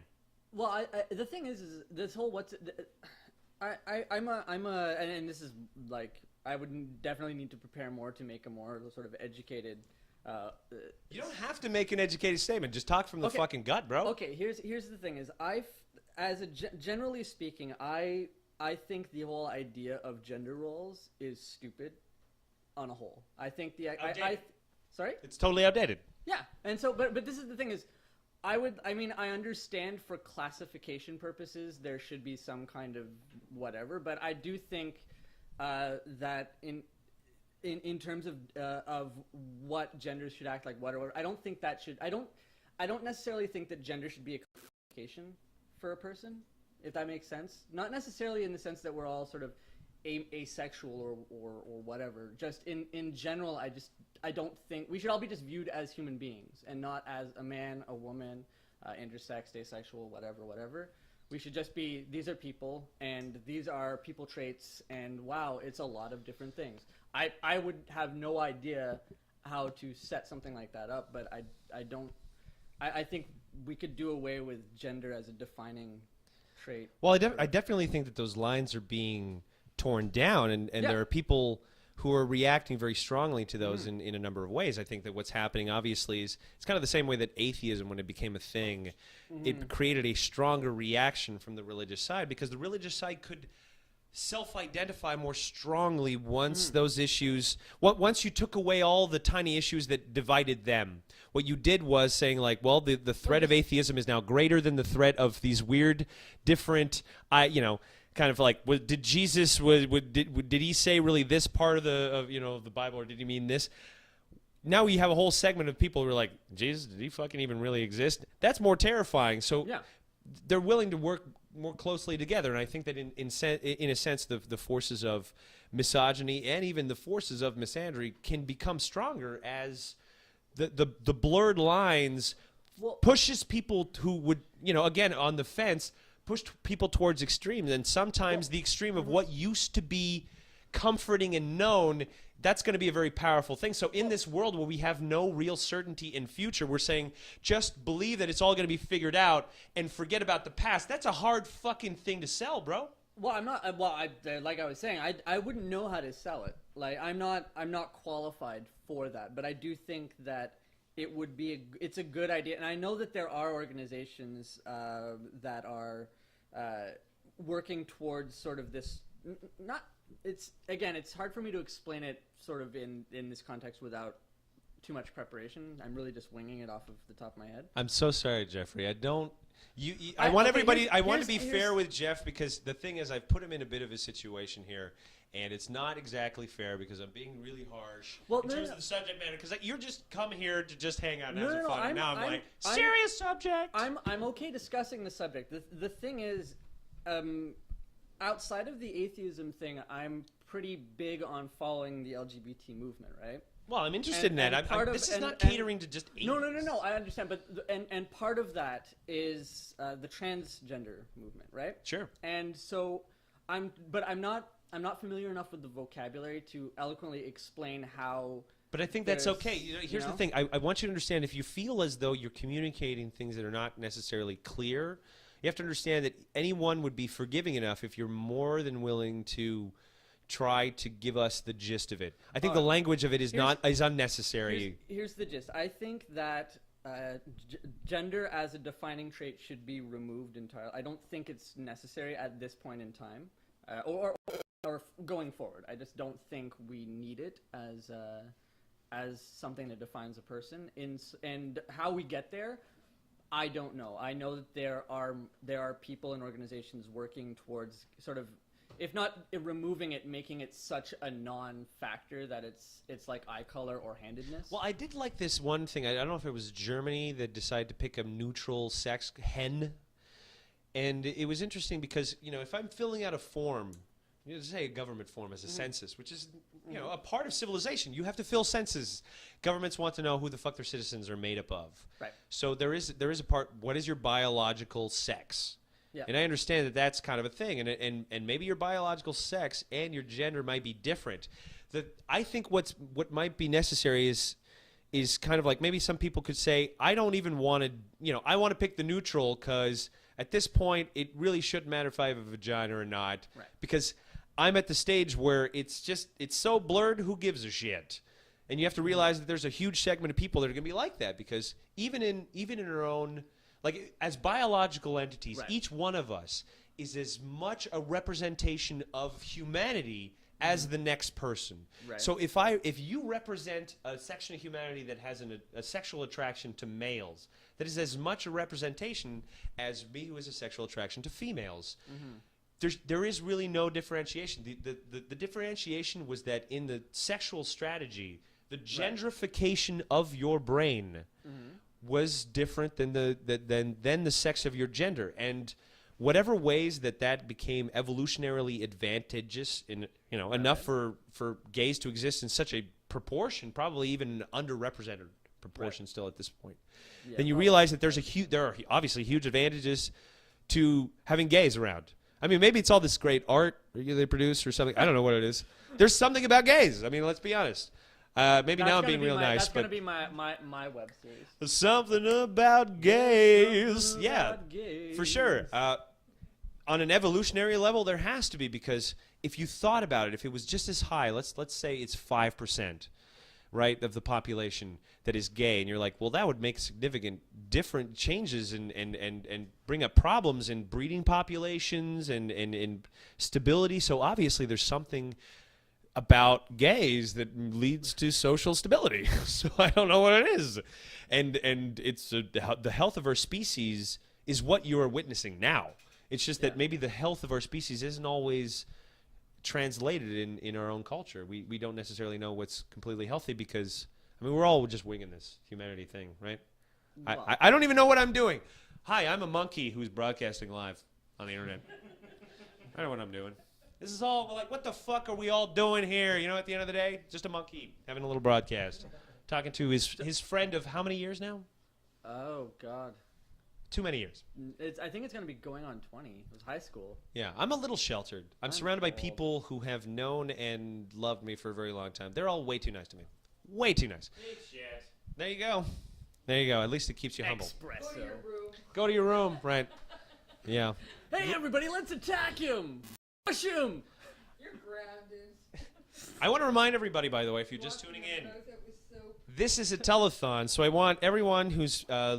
if you're streaming this on the goodatheist.net or jacobfortin.com, you should see below this list of all these things that you can get.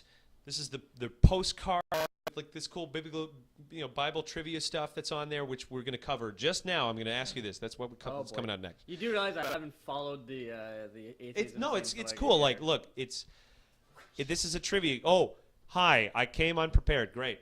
It's going to be funny then. It's one of those gotcha.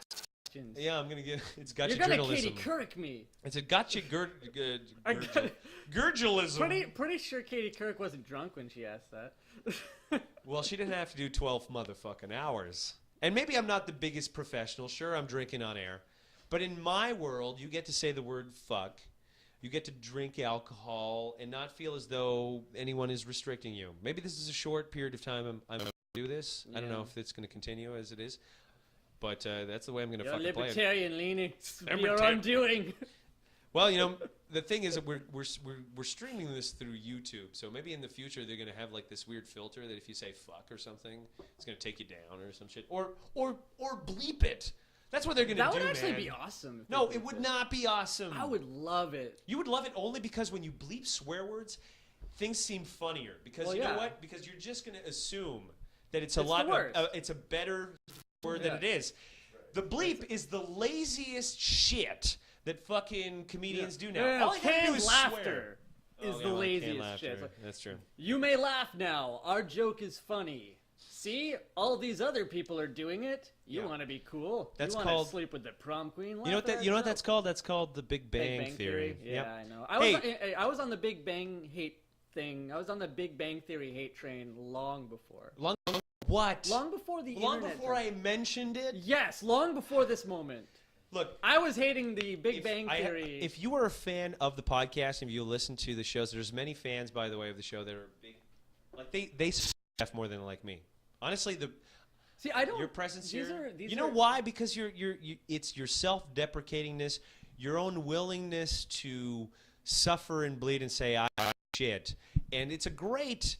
Sort of reversal to my whole I am a god, give me your fucking money, which is just perfect. We have a good dynamic. So I'm your foil. Absolutely. All right. This is why I have a network of friends that keep me humble because they're like, "What are you talking about, dude? I think you sharted your pants once, and you had sex with a girl when you were wearing a bathing suit. You're nothing. Hopefully not in the same night. Never shard in a bathing suit. It's never gonna come out."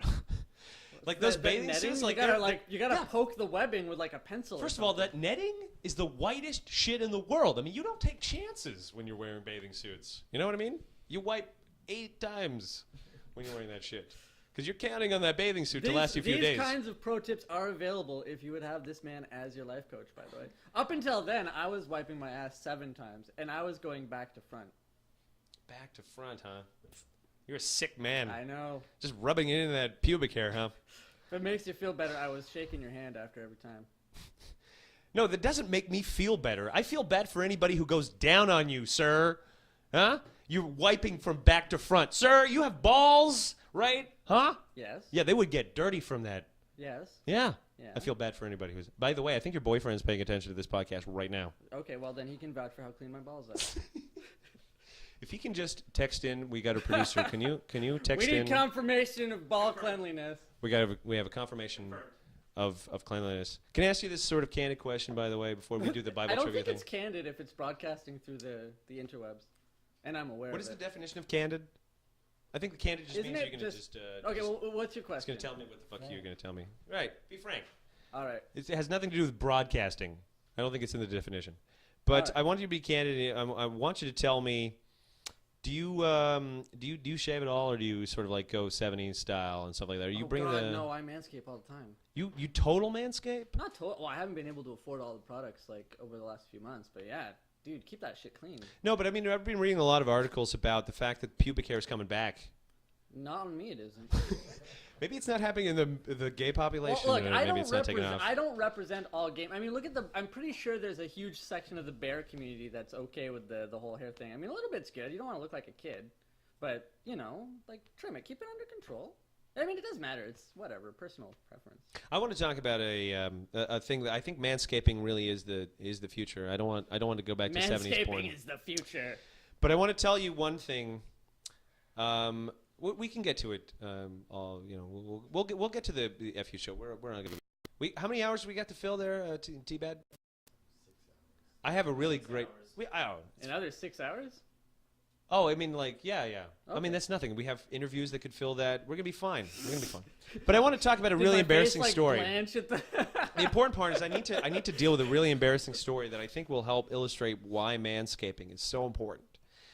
And all right.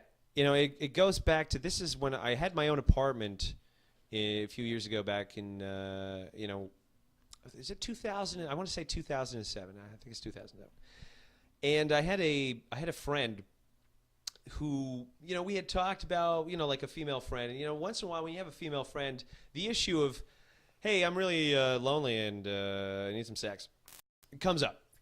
And it comes up because you're really lonely and you need some sex, but you don't want really any relationship. So these kinds of arrangements sometimes occur in my life. And there was one thing where it almost happened, but, you know, I was in one of those stages where I thought, I'm going to do more than manscaping, man. I'm going to do the porn thing, and I'm going to shave. I mean, I'm going to shave it all. And I thought, this is going to feel great, right? Because hold on, I was a young man. I was 27 then. I was not a young man. I was just a foolish man. But I was. I thought to myself, well, I had this one girl had told me that when she shaved totally, she could feel things more. And I was like, man, I'd love to feel things more. That is true. I'd love to, like, my balls generally don't feel anything because it's like a big giant, you know, dodgeball of fucking, you know, hair. A dodgeball thing, you know. You need to see a doctor if it's the size well, of whatever, a you know, like I couldn't think of anything other than that. But, you know, generally speaking, you don't have any citrus fruit in the it's house, protecting no it's protecting my grapes from, you know, any type from the of harsh Arctic winds. Well, yeah, but from feelings. You know, because if someone's going to be like, I'm going to lick your balls, something serious, it's going to be like, well, you're going to have to go through like 10 pounds of hair before that happens. Yeah. Well, so, you know, I may not be feeling it. 10 pounds? Well, it's not that much, but I used the dodgeball analogy, so you just have to go with it, all right? SOS it's my story. Okay. Huh? This is my fucking story. Tell us about the Forest of Jacob. So I decided that I'm going to fucking shave this shit, and naturally, obviously, you know, I got some hair down there, which, you know, I got no hair on my chest, but it's all on my balls. So I decided I'm going to shave it all, and I do, but there's a huge problem. Now, if you've ever shaved things for the first time, what you get is you get something called an ingrown hair. Well, that's why you're supposed to exfoliate afterwards. See, well, I didn't know any of these things. Exfoliating. I mean, I knew that there were razors and that as long as you didn't put the menthol, you know, like shaving cream, your balls wouldn't be on fire. So that's all I knew. And maybe some of that was from a previous experience. So by the time I'm fully shaven, I have... Now I'm like 2 or 3 hours away from my friend. She's supposed to come by, and we're supposed to have like one of those, you know... You're going to come to my place. I have a lot of wine, which is always really great when you're having a casual encounter with a friend that you're just about to, like, you know, do something pretty nasty with. So, you know, we have some wine with. Worse than this. And but here's the problem, like just about maybe an hour before she comes over, I noticed that an ingrown hair has become what I thought at the beginning was like a gigantic. I mean, it was the size. It was this. You know when you eat blueberries, like a really nice juicy blueberry. It was on. This will be the last time I ate a blueberry. It was on the shaft on the base of my dick. Was this giant blueberry of red paint? And when I saw this, at first I thought to myself, "Do I have an AD or something?" Because that's the first thing you think about. You've never seen an ingrown hair so large that it should have its own zip code. So you're like, at first, and it was so painful. I mean, even walking around. I don't think you know this, by the way, but the shaft of your dick is constantly being used and thrown around. I mean, I don't even know why, but it was so painful. And so she comes into the apartment. I invite her in. I'm thinking to myself, you know what? She's my friend. Maybe I can suffer through this because I really don't want to go through the humiliation of telling my friend, who's by now has probably also done something as distressing as completely shaved their own pubic hair. Right. Now to tell this person, we can't do this. Because I have a blueberry on my dodgeball. Because I have a blueberry on my dick. You know? But like many of the embarrassing experiences in my life, I just sort of like, as soon as she got there, I sat her down, and I'm like, I'm really sorry. You know, I didn't say it at the time as eloquently as there's a blueberry on my dick, but it was kind of like I didn't quite know how to say it, right? Because at the time I think I still thought that maybe I had herpes or something. Because it was just so, but herpes is not just one thing. There is a single herpes. Yeah, there is a herp. I thought I had herp. Just with an E, no S. I thought I had the herp.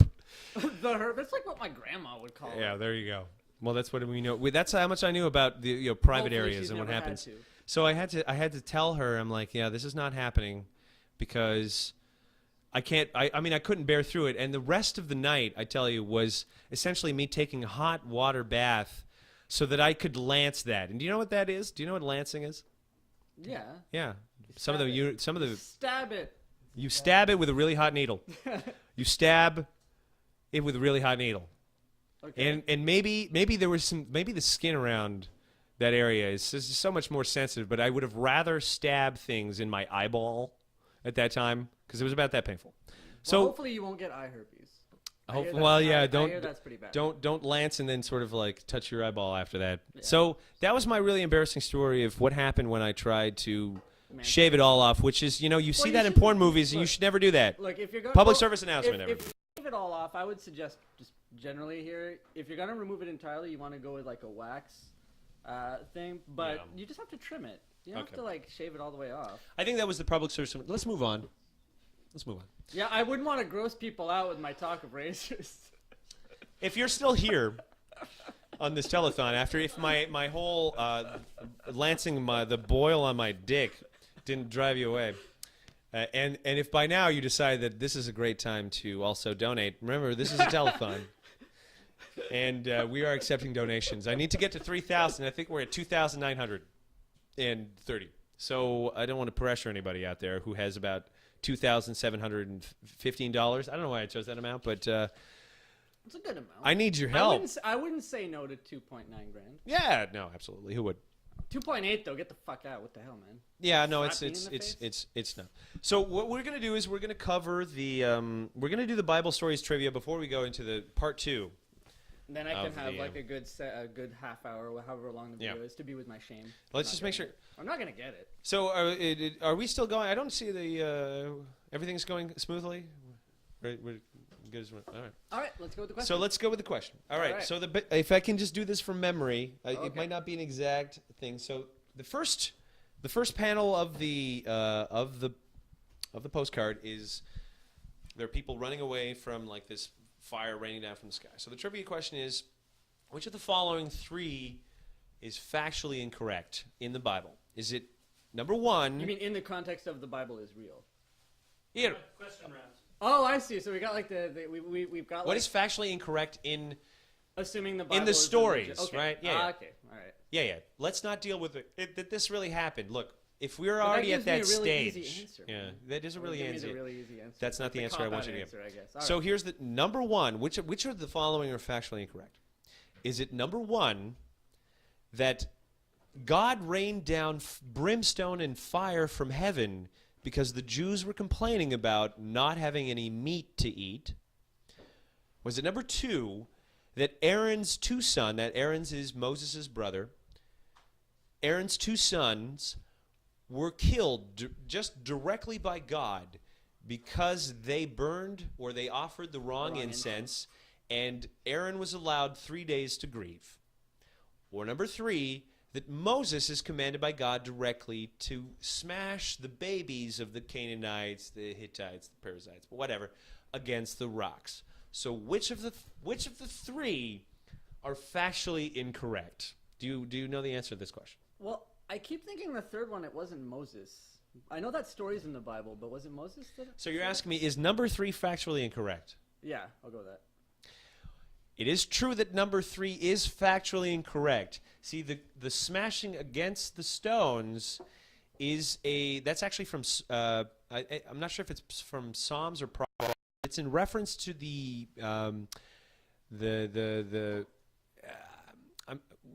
I think it says, "Happy is those who smash the children or of the what do I keep saying Byzantine, but what the fuck are they called again? Babylonians. Yeah, the Babylonians. This was after the Assyrian invasion. Apparently, the revenge for it was to smash their babies against the rocks. So the whole thing is, happy is those that smash those babies. But it's not actually any of the native Canaanites. It's actually smash the babies of the foreigners that actually come from the area of Mesopotamia. That is the cradle of civilization. So number 3 is factually incorrect, but that is not the complete answer. So I'm sorry that you don't get all. Me. No, that's not fair. Liar. I don't trick you when there's available information that you could have correct. So it's not a trick. So deception is your game. It's called trivia. Mm-hmm. Sometimes you have the answer, sometimes you don't. Clearly, you only have half the answer, but that's all good. All right. Well, I'll take half of the home game then. Well, you get a free postcard. Actually, you might not, because you didn't answer correctly. But you are my friend, so you might. That prize is meaningless. Yeah, that's true, eh? The prize is a little meaningless. Okay, so what's the real complete answer? The whole answer. We're gonna give that complete answer later on. We're not giving a complete answer now. Somebody actually might have the answer to that if they do hashtag Jakestock and they put out the answer. We will be paying attention. If someone has the complete answer, then they'll be the winner. I can't afford to actually give anything away, so they'll be the internet bragging rights, right? Free postcard. Free postcard. That's giving something away. You want to sponsor that giving thing away? We're already in the hole by now. How about a free digital postcard? Just link them to like a photo bucket account. Oh yeah, that's a prize. Oh, he sent me an image. That's an email. Yeah. I might as well just write him a nice email. So do that would be a prize. So do that. Yeah, okay. That's a fucking prize. I'll write you a nice email. Answer the fucking question. Great. Sure know how. Well, he will be friendly though. Here. All right. So how are we doing? What are we doing time-wise before? Because I want to see if we do we have time to do the pilot and another interview, or are we going to have to have another 4-hour mark? How are we doing there, Supreme Executive Producer? Well, we have more than 2 hours until the next. Okay, that's great. That's great. So what we're going to do then is we're going to go to the part 2, which apparently we got working, of the pilot. Should be working. Part 2 of the pilot is going to be up, and then when we come back from part 2 of the pilot, we're actually going to have we're gonna wrap up one last story that I actually want to finish up because we haven't even finished that story. The initial story. I know the initial story. For people who used to watch the podcast, this is not unusual. No. I would a tangent? I would derail the conversation. Gloriously derail. Yeah. The king of the derail. And he feeds my derailness. Yeah. I mean, a coherent narrative. What is that? Apparently, I don't believe in them. Luckily, the Bible has no coherent narrative. It fits me just fine. It works perfectly. So we're going to go to part 2 of the pilot. So again, if you're just tuning in, remember this is a telethon. We need you guys to be supporting this, and there's a ton of stuff. You guys can do this on PayPal. By the way, if you don't use PayPal and you use credit cards, we will also be accepting this. But what you need to do is we want pledges from people. So if you want to pledge, you'll be able to pledge. There's a contact us button on the website, and if you pledge us, then we'll contact you later, and we're able to actually process credit cards. But right now, honestly, I didn't want to get a 1-800 number. We don't even have any operators. Operators not standing by. But pledges, you can do that shit. And we're going to take you at your damn word. So please pledge your amounts. If you have a credit card number, you don't want to use PayPal, that's fine. We can still get your pledge amount if you have this burning desire to have all the things. So please do that. It's right below. You have the contact us button. Get in touch. That sends me an email directly, and we will be more than happy to contact you later and get that shit solved, yo. Save yourself some time. You can just post your credit card information on the Facebook page. No.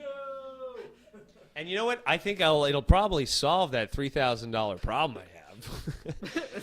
$3,000 problem? That sounds like Visa's I'll have other problems. Chargebacks, fraud. But you know what? We're just going to skip ahead and just assume I just moving forward. Moving forward.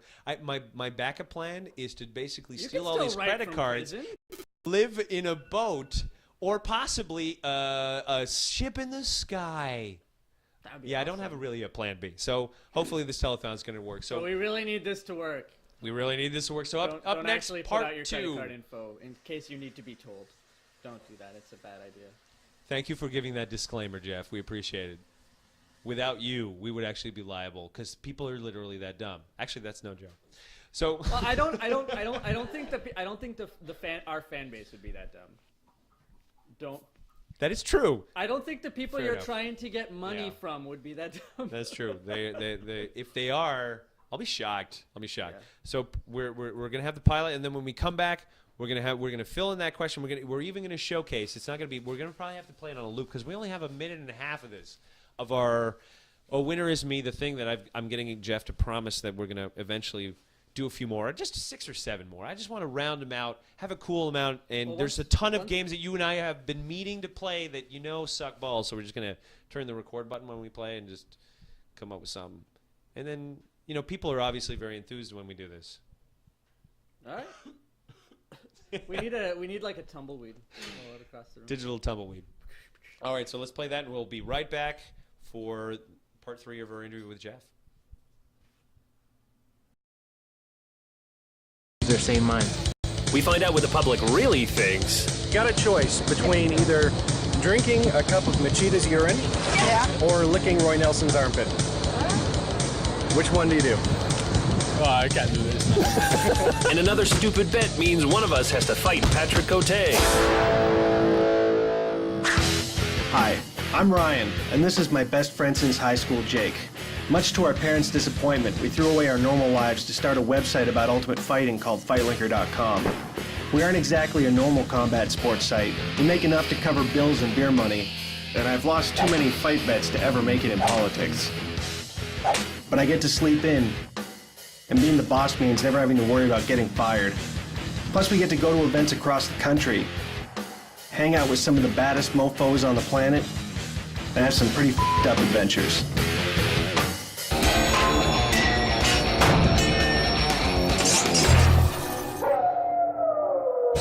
So let's figure out what the hell we're gonna do for this episode. Okay, how about this? Patrick Cote still wants to do something with us. How about we go down to his gym and we have you spar with him for 2 minutes, see if you can survive.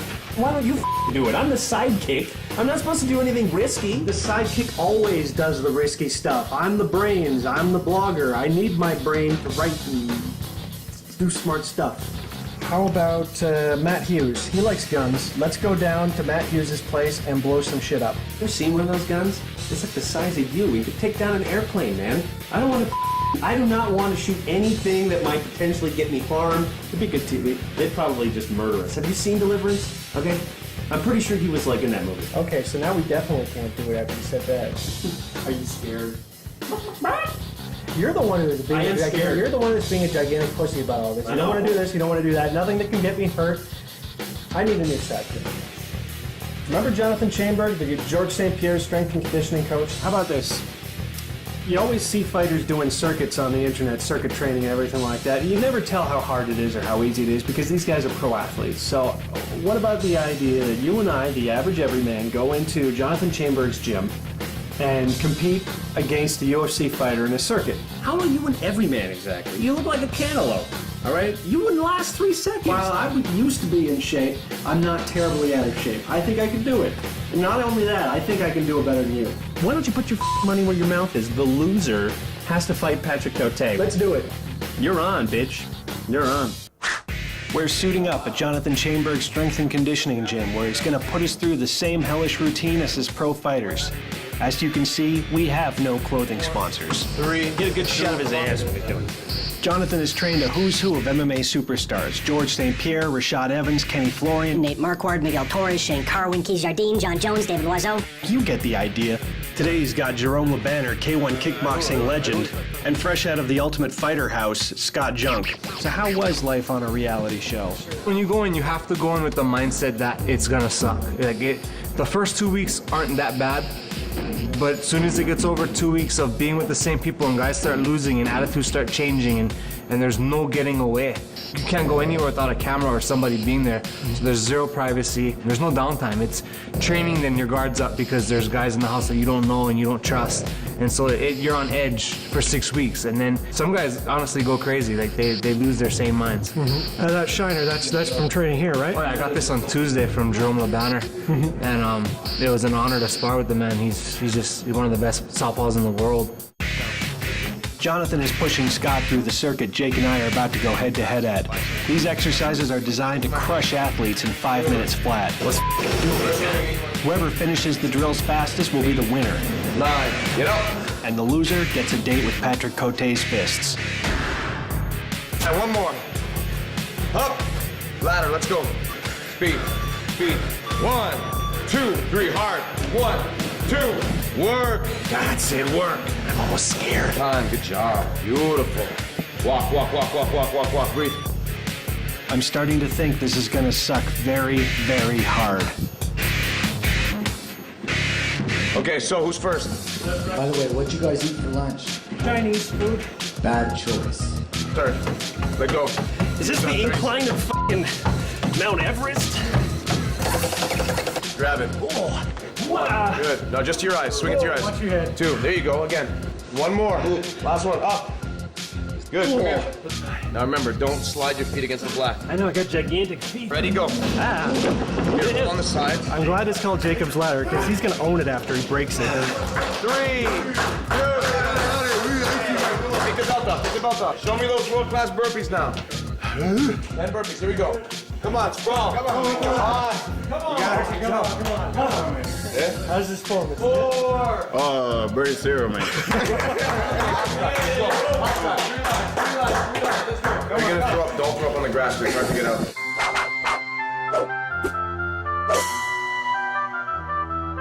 Keep going. Yeah. 2 more, 2 more. 1. We're still at 1. 2 more. 9. 1 more. Good. Push up. 8. This is gonna be fun. 3, 4, 5. Come on, you beat him over mother. Just 30 seconds of this. This is where you get to feel proud for making it without puking. There you go. 4, 3, 2, 1. Okay. 7, 12. 7 minutes and 12 seconds. You guys didn't sign a waiver, right? Whose ideas was this? Record on that is 3 minutes 32 seconds, I think. I'm just gonna laugh when you take 9 minutes, bitch. So remember, he has 7 and 12. I'm gonna do this. In 3, 2, 1, be serious. Let's go. 4, 5. He's white before he even started. He's gonna throw up for sure. Up. 3. Up. 4. Up. Put on that belt, Jacobs. Go on. Push. Don't stop. Don't stop. Run, run, run, run, run. Come on. Let's go. 5 seconds left. 5. Don't force yourself. Come on. Let's go. Let's go. Let's go. Whoa, whoa, whoa. Come on. Come on. Come on. Come on.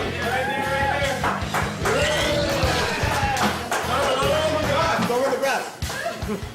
Clock is still on,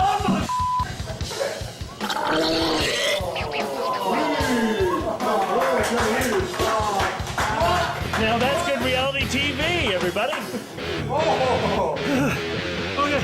Okay. It's over. It's over. Oh, no. Tap out.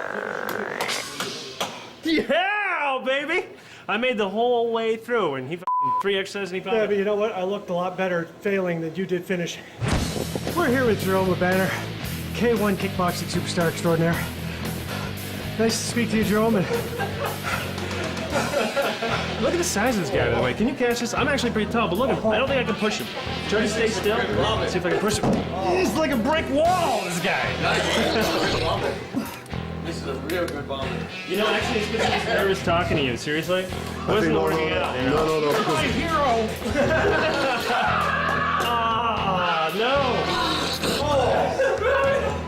Can't take you anywhere. Congratulations. You're the winner. Whoa! Yeah, well, whatever. You gotta go box. So, you'll get your medicine. Coming up next, Ryan pays the price for making stupid bets, and Patrick Cote commits manslaughter. But first...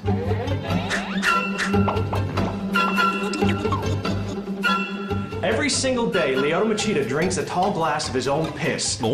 He says it helps him win championships. You know that photo? Lyoto Machida with his dad? It's not beer, and it's not apple juice in that. It's pee, man. It's pee. Lyoto Machida's dad started drinking pee because he read an article about Japanese World War II guys stuck on a deserted island for months who did it to survive. But now you get these jackasses that think to themselves, oh, there's a scientific reason why you're supposed to drink it. That's because the stuff that's in your urine is full of vitamins and minerals that are totally acclimatized to your body. Do you think that Lyoto Machida is a champion because he drinks piss? No, it's because he spends all day at the gym every day. All right, let me tell you something. Urine is made about 95% water, and the rest is something called urea. All right, that's the sludge and toxins and leftovers that your body doesn't need. Your kidneys act as a kind of trash collector, and it separates all that gross stuff from the liquids and the solids that you eat. And that's what your piss is full of, okay? Gross ass chemicals that your body didn't want the first time around, right? It doesn't make you a champ drinking this, just makes you an ignorant hippie weirdo. So for God's sake, do not drink your own pee. We're at the Grant Brothers Gym in Montreal, Canada, where we're meeting up with Patrick Cote, UFC fighter. He's gonna kick the crap out of me. So what's Patrick known for? He is a power striker, an extremely tough chin, hard to knock out. Yeah, the last time I've been punched in the face was grade 6, so I'm a little bit concerned.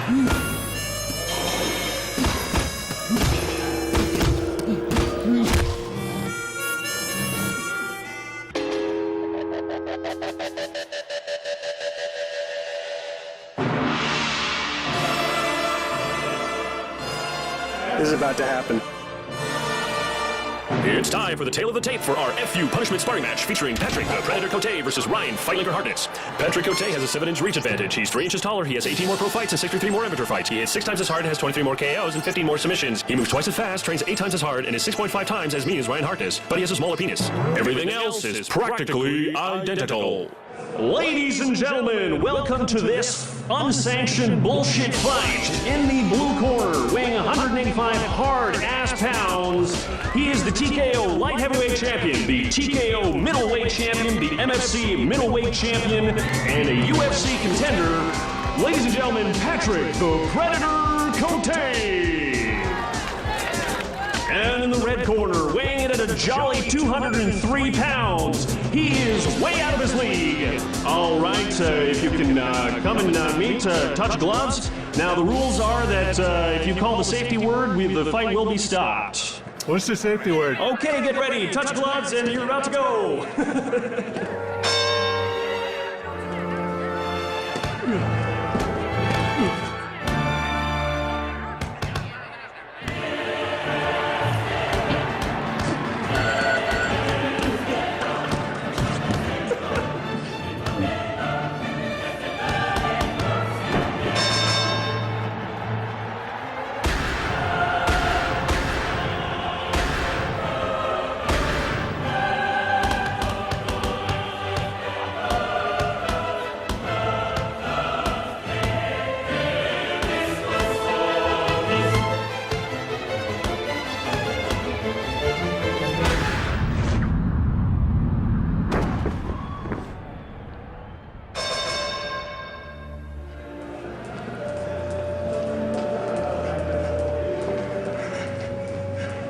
How's it feel, buddy? You got blood in your mouth.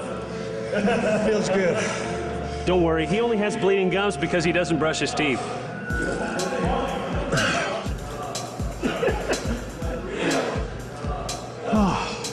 Okay. A loose tooth, a fat lip. My jaw's all messed up. Don't worry. My neck is jacked. My head is discombobulated. And my body feels like I'm gonna pee blood. All in all, I think it went pretty well. Hello everybody, welcome to the Low Blow UFC 113 edition. We're out today at the weigh-ins talking to some people in the lineup. Okay, here's a question for you. You got to do one of these. What would you rather do? Would you lick Roy Nelson's armpit or would you drink Machida's urine? The first one. I'd probably go with Machida's urine. All right, Machida's urine. All right. And I wouldn't do any of that shit. The first one. You drink his pee? Yeah. All right, that's kinky. Oh, I can't do this, man. Oh, this is crazy. I asked you this question last week. Which fight were you most excited for? You gave me the completely jaded none. Are you feeling any different today? Well, remember when we went to go interview that guy just in the lineup? Well, what was the fight that you were most looking forward to? I think Kimbo Slice. I'd like to see him in the... So you're looking forward to seeing him lose, is what you want. So if he loses, you're going to go home, like, feeling great. Oh, yeah, for sure. That's a professional hater right there. Here's the thing. I always think of a fight in terms of its winners, never its losers. But once in a while, when somebody does lose, you feel good. Who is the grossest UFC fighter? Yeah. Kimbo Slice. Kimbo Slice. Okay. Yeah, That's is it the beard? I don't like that. Yeah. You really don't like his beard? No. Idiots buy into Kimbo Slice. That's it. You're an idiot. If you tell me Kimbo Slice is awesome, I know what your IQ is. All right? It's 2 digits. You don't like his sort of like half-shaped? No, I don't like that. Is it the beard really that? I like a nice groomed man. He's not just bad. He's terrible, and you're about to see that, and I hope that it's going to be the final straw, but it's not.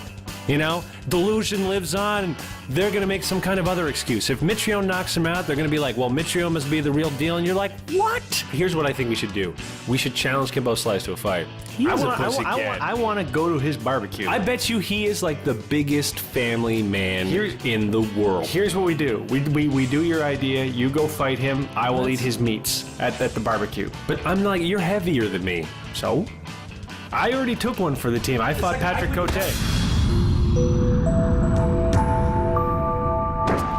Yeah, like let me go fight Kimbo. Like I'm saying that he's a joke, but I am more of a joke. You, sir, are a coward. You would not even fight the man that you talk shit about, huh? You coward. Well, I'll fight him if I have a baseball bat. If you were a woman, what UFC fighter would you bang? Oh man, I have nightmares about Brock Lesnar. GSP's got a great body. He's got the accent and everything. He'd take me out for dinner, and then he'd kind of take out the guys who are hitting on me at the same time. So I'd feel comfortable in his arms. And would he pay the bill? Or you go Dutch? I'd be happy paying for him too, just as long as I got to see the abs and the tight shorts there when we got back to the bedroom. You want to see a sprawl, is what we're saying. I kind of North Pole, South Pole. I like to get in that position. And if he gets the grease on him there, you know, between rounds or whatever, and I decide to go side mount, then, you know. Ultimately, probably submitting his heart? I didn't want to go there, but sure, yeah. That's great. Fantastic. Thank you so much, my friend. Oh, thank you. It's okay. Thank you. He's a good hugger. He's a good hugger. Thank you, guys. Have a good show.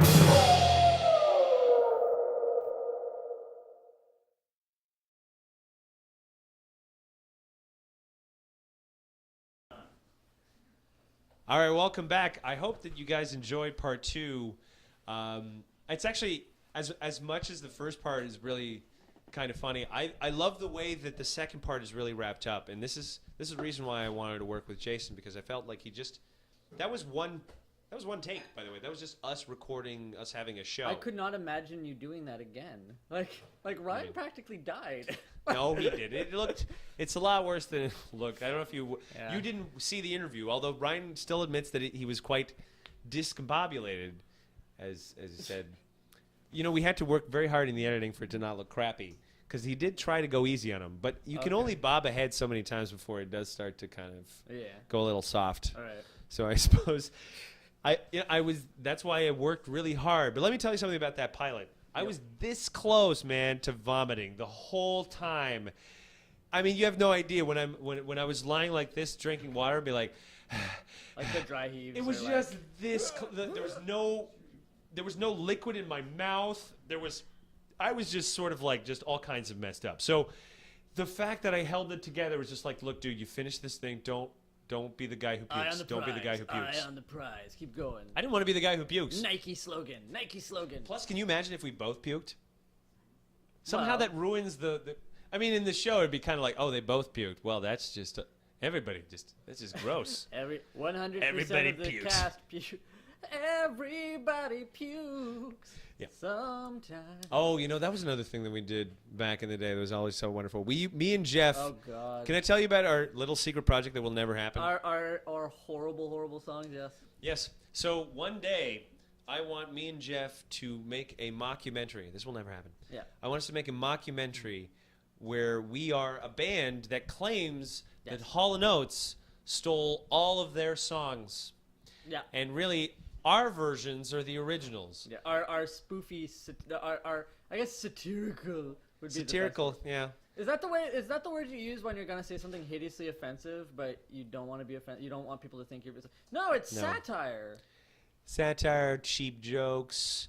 Sometimes, really, the most juvenile things rhyme together, and there's nothing you can do about it.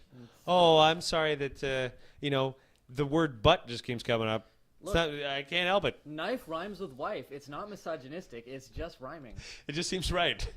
Hey, wait, does that even rhyme? Not quite, but it's pretty close. So let's just say that, I mean, the first song was, rather than "She's a Man-Eater," which actually is kind of misogynistic anyways. Ours is "He's a Wife Beater." That's our song. Oh. So I don't know if this will ever happen, but Well, I kind of think in the current climate that it's probably best that it doesn't. The current Well, climate. don't you already have like this name as some like on this? Aren't you on like this misogynist watchdog list? Oh, you're talking about this thing that happened shortly after. I have there no was- idea. When Yeah. Atheism Plus kicked in, That was a long time ago. I know, but that was sort of when I started because it was just like I make an ass out of myself. I'm like a funny Seth. Is it Seth Meyers, the Family Guy guy? No. What's his name? I'm not going to tell you because you don't even know. That's embarrassing. Let's Yeah, just I'm let's sorry. have I'm an not a uncomfortable. family, but I'm like, you know what? I'm trying to fill 12 hours. Let's have an uncomfortable pause while Jeff tries to figure out who that is because the fact that you don't know is embarrassing. Okay, I'm not ashamed to not watch Family Guy. Seth MacFarlane. Okay, Seth MacFarlane. Okay, well, it's like I'm kind of like that guy in the sense of like I'll just say whatever.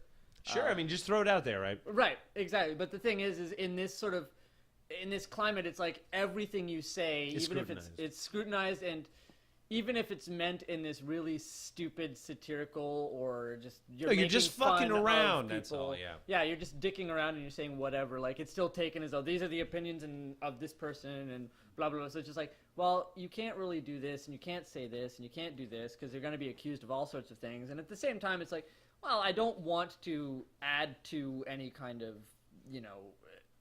I don't want to add to the problem, nor do I want to add fuel. No, I understand. I mean, like the good atheist stayed mostly away from all those kinds of issues because I wanted it to be. I wanted it to be a place where, at the end of the day, look, I don't care. I mean, I understand that forces change, and like you said before, we had a conversation about how gender should be eliminated. It turns out that I think that a lot of the solutions to the kinds of problems that we have are just so far ahead that it's difficult for us to know where actually to begin. But one thing that I think is just like any movement, even the atheism movement, it just begins as a bunch of very loud, angry people that are good at that. I mean, I made a living out of it, barely. The atheist movement is like it's vitriol. But that was good at that. I mean, I can't go around complaining and be like, "Oh, that's a bad thing." No. I don't. And we definitely played into that. I like ranting, but the thing is if you're ranting on the one hand, and then there's this whole group of but there's this watchdog group that's trying to keep you in check. It's like you can't rant on a leash. You know what I mean? If you can't afford someone the opportunity to be wrong, without or to inadvertently offend someone. Sure, I mean or intentionally. I mean, we've made fun of plenty. Well, yeah, I mean that. I'm not saying atheist people, but mostly religious people. I'll make fun of anybody, including myself. There's no one that's safe. That's the best way to go about it. If I'm going to insult someone, then I'll insult myself a few times, and that should be all you need, and yeah, it'll balance itself out, right? Does it work? Well, yeah. Well, the thing is you can't if you take yourself, you can't. If you're a person who doesn't take themselves too seriously, but you're in a climate that takes everything super seriously, like you're at this disadvantage because suddenly you're just like, I can't. I have to pick my words a lot more carefully now, and I have to explain everything. And I have to put these disclaimers in front of everything, and that's kind of when I got out because I'm just like, I like to say shit. I mean, I talked about a ghost vagina like an hour ago. Sure, like, in a jar. Like in a jar. Like what the fuck, right? But it's like that just whatever, and it's like you can't do weird. That was woman shit hating, like, by the way. It's not really. Cutting up a woman, putting her vagina in a jar. It could have been a medical donation. You don't know. Maybe I was talking about a. Yeah. You know, anyways, that's beside the point. Like I was just me stupid. But the thing is me being stupid is the point. It's fun to be stupid and accidentally offend people. Like in that. We wouldn't way, have a like, just show to be dumb. if there was no point in being dumb. Yeah, I'm totally fine being an idiot. You know, that's cool.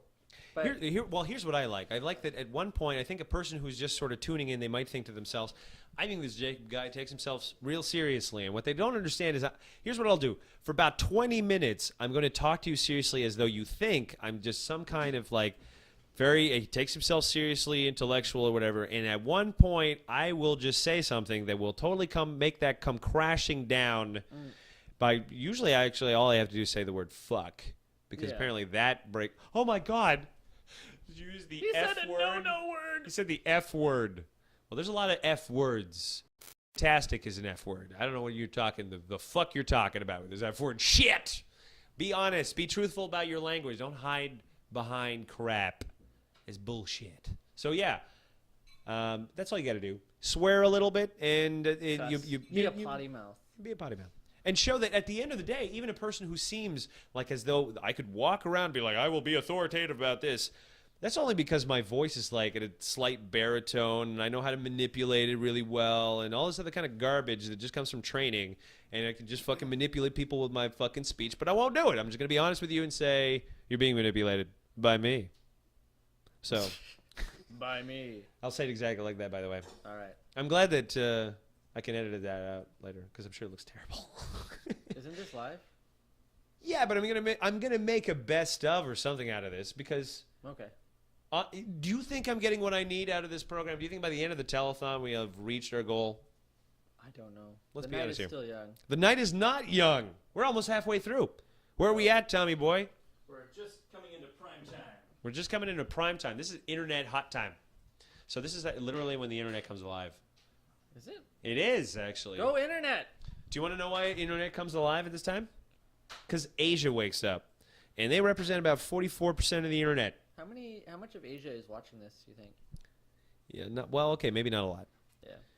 Maybe not that many. But some people in Asia, we have some fans in Manila and or in the Philippines in general, and fans in Australia, which I guess you got to I don't want to Asia, but they're in the same time zone. What do you call Australia? What is it? Isn't it Oceania? Is it? Or is that from 1984? No, I think we're always at war. I think Oceania is the continent. We're always at war with Oceania. Geography and history were the two things that I sucked at, which totally makes me a non-authority on what you're talking about. Well, you know how good I am at geography, everybody.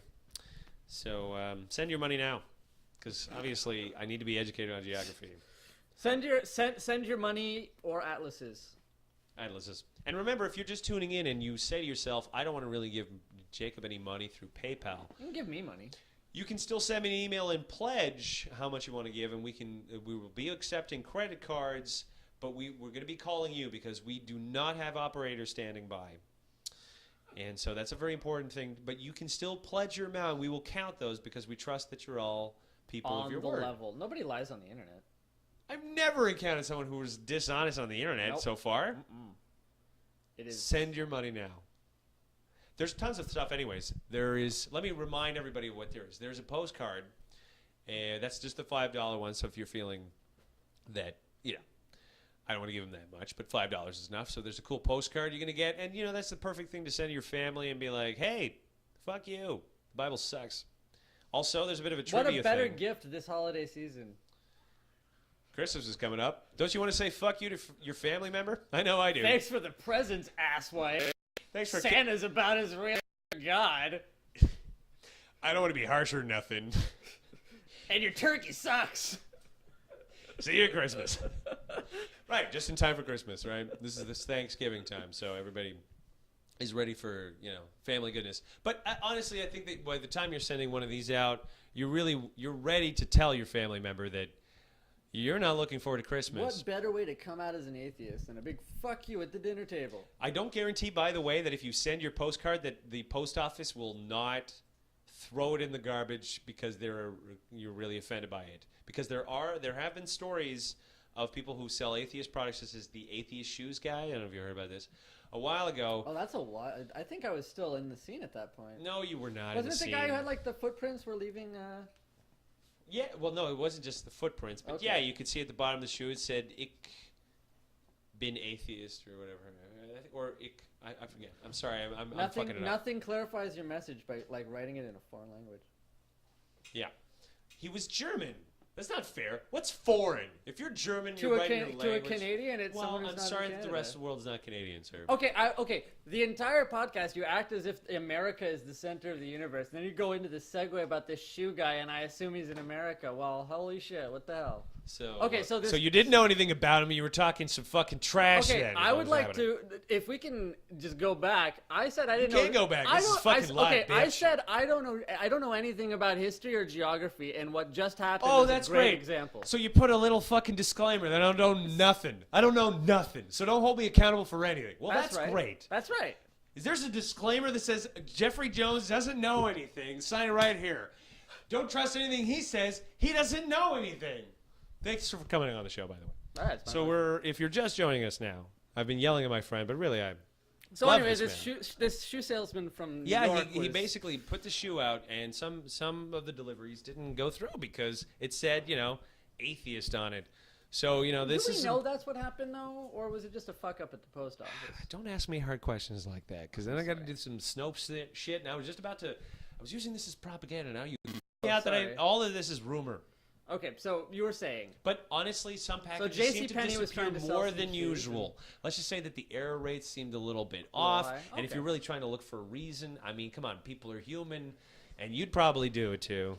If Jack Chick was delivering if he had like a box set thing with like his horrible Christian cartoons on it, and you had to deliver it to a house, I probably want to keep it for myself, to be honest. well, it might be a collectibles, but you wouldn't feel kind of tempted to throw it in the trash. I mean, just come on. It's Jack Chick. He's poisoned people for fucking decades. Well, I know, but I would assume that as a postal employee. You don't want to break the law? Sure. Yeah. But okay, but yeah, okay. So postcard, you put it in an envelope. Yeah, but that's put boring. Put it in a Christmas card so people think there's money, and then when they open it, it's like, man. We could just really print a little thing that says "fuck your God," because that's pretty much what you're suggesting in the Christmas card. That's not friendly at all. We were being friendly? No. Isn't the friendly atheist like an? It is another guy. He did pimp the telethon, by the way, which I'd like to thank. Wow, rock on. So thank you for mentioning it. It was quite funny, actually. I read some of the negative comments from people who were posting on it, because I always read the negative comments, and it's funny because It's the internet. it's funny too, because you always wonder, like, what drives some of the people who write negative comments. Like, one person said, "Well, your Bible isn't totally accurate. Somebody should really read the original Bible." I'm like, okay. So you just want me to just quit then? You don't want something new? Okay. Let's stop all things, because some guy says already a Bible written. I'm like, but this is, are you for real? Look, this is the internet, right? I mean, unfortunately, the internet, for the most part, is you're gonna get the negative opinions, because that's just the way it is, right? It's true, but I think the part of the reason is we haven't done enough shaming here. That's the only problem. Not enough shaming. Yeah, well, a slight shaming. It was just, because actually a person called him out on it, which I thought was really hilarious, being like, "What the fuck is your problem, bro?" I mean, I'm paraphrasing. So you didn't say bro. I don't know. I've been saying bro for a few times, and I like it now, so I'm going to stick with it. It's all good. Thanks, bro. And, he wrote sort of like, "Oh, what? If you don't like it, then just don't fucking buy it," which is a pretty much... That's like a very, but that's the solution to so much of this. Yeah, I know. It's like, Why I are you don't like creating your conflict? product. Well, then there's other products. Yep. There's tons of other people producing all kinds of quality content. Find your niche. All kinds of quality content. Before we talk about one story, because what we're going to do is we're going to play a video this is something we made called The Winner Is Me, which was hard as shit to find, but finally we did find it. Yeah, we... Do the trailer first? I want to do the trailer first. I got the trailer and then Wicked.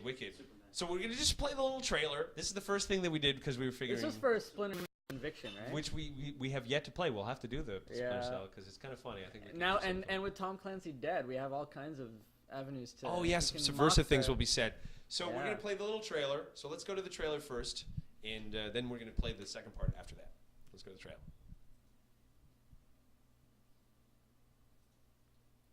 I love your reaction. What? It's a good thing that the AI in this game is so fucking profoundly stupid. Do you have to take out everyone so sloppily? I'm like, first take out the lights, man! Have you seen me aiming in this game? Really? I'm encouraging you to shoot. Shoot the lights! You do realize, of course, that if you walk in the dark, you are fundamentally invisible to them. It turns out that this is a fundamental principle of the game, which makes it slightly retarded. What are you doing? I took out a light. Dad.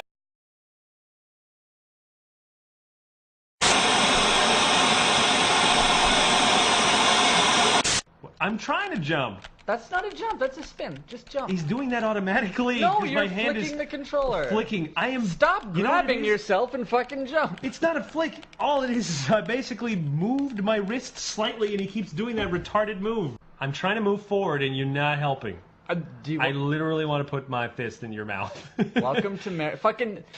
Oh, you almost died right there. Ah, motherfucker. I almost pulled a fucking Jacob. You know what? Right Why there. don't you get out of my way, you little weasel? See, you can make these jumps. Just stop being a pussy and You jump. can't when it feels like you're on ice. Yeah. I feel like I'm in an ice level all the time. In this game, your biggest enemy is your friend. It's true. Oh, thanks for taking my mushroom, I fucker. needed one too. What? You needed one too? Well, I don't care if you needed You two. stole- It was mine. I you- saw it. I you- shotgunned the mushroom. The only thing you've ever shotgunned in your life is betrayal. Have you not fought a turtle before in a Mario game? Come on. Look, it's been years, man.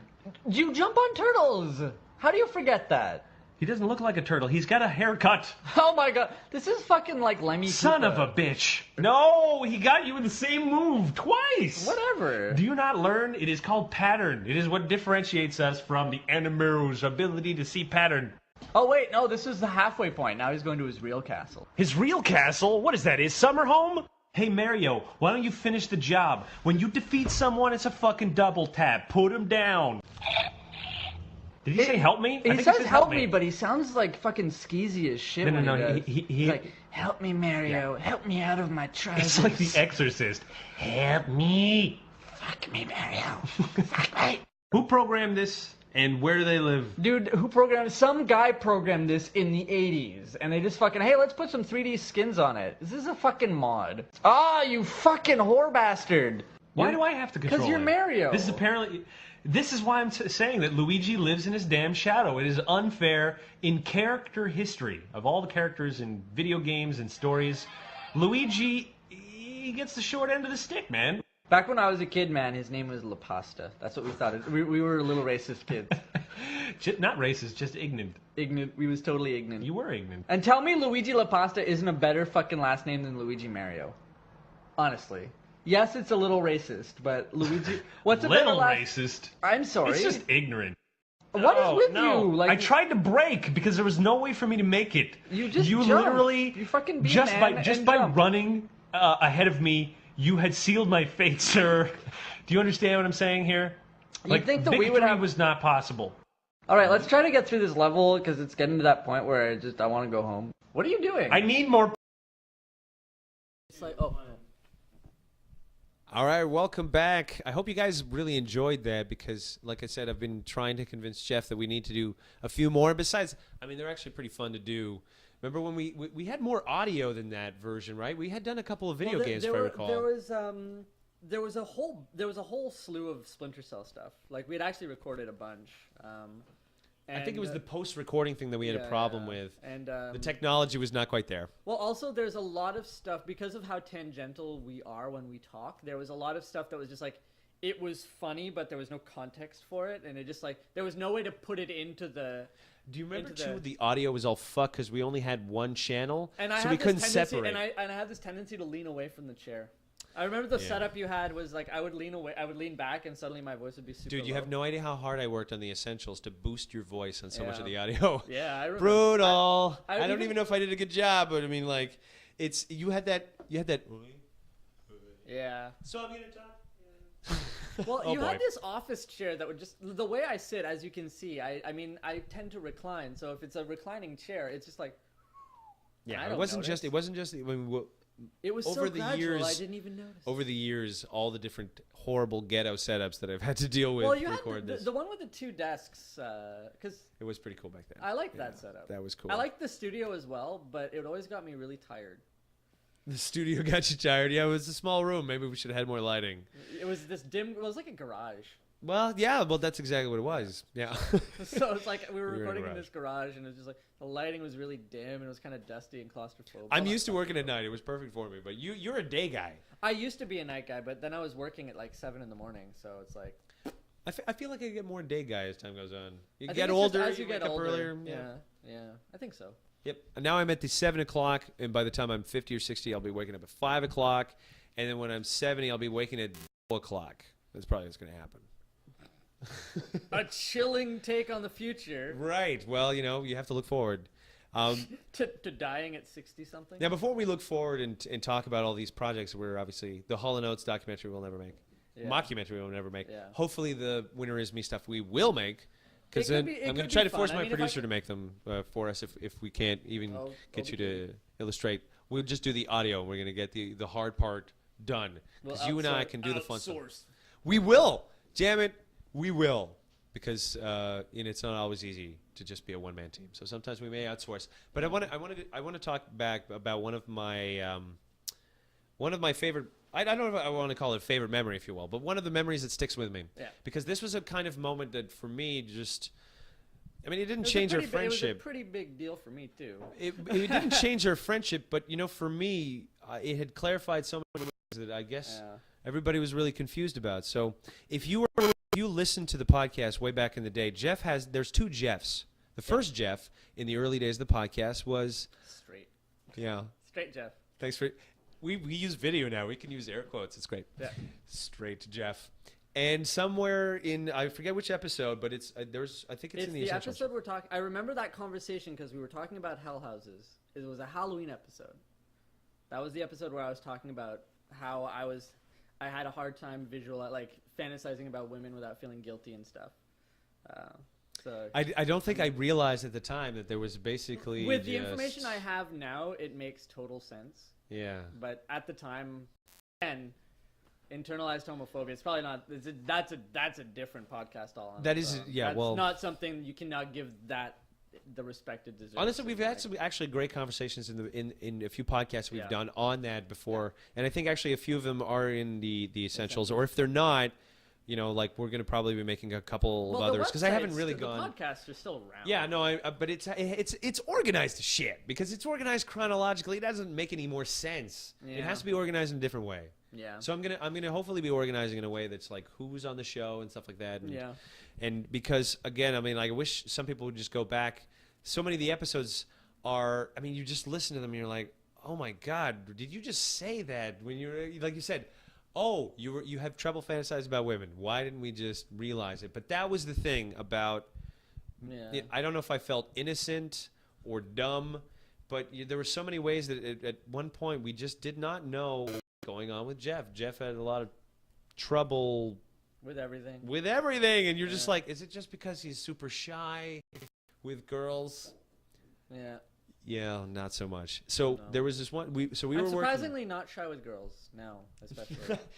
Well, I mean, yeah, shy for different reasons, but Well, no, I just doesn't. You get along with them now. Well, it's what girls love fag hags. Well, That's kind of a thing that they do. Like, well, they want to be that. It's like, oh, we get to talk about boys, and that's great from a man's perspective, There which we I think go. is I think ultimately. I think the reason is that and again, I mean, I'm not going to talk for everybody here, but I think the reason that some women are very, at least that some women are a lot more at ease talking to gay men than straight men is just because when a gay man says you look good, it's because you look good.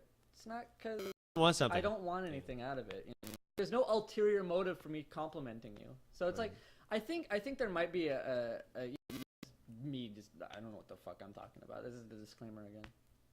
Right. Well, we made you sign something. Jeff doesn't know what the fuck he's talking about. I signed a waiver that's like my opinions make jack all for sense. They apply to me, and that's good enough. There we go. But in your applying to you thing, in my applying to me, I think it's just for me. It's just because there's no tension and there's no ulterior motive. It's like the most we could be is friends.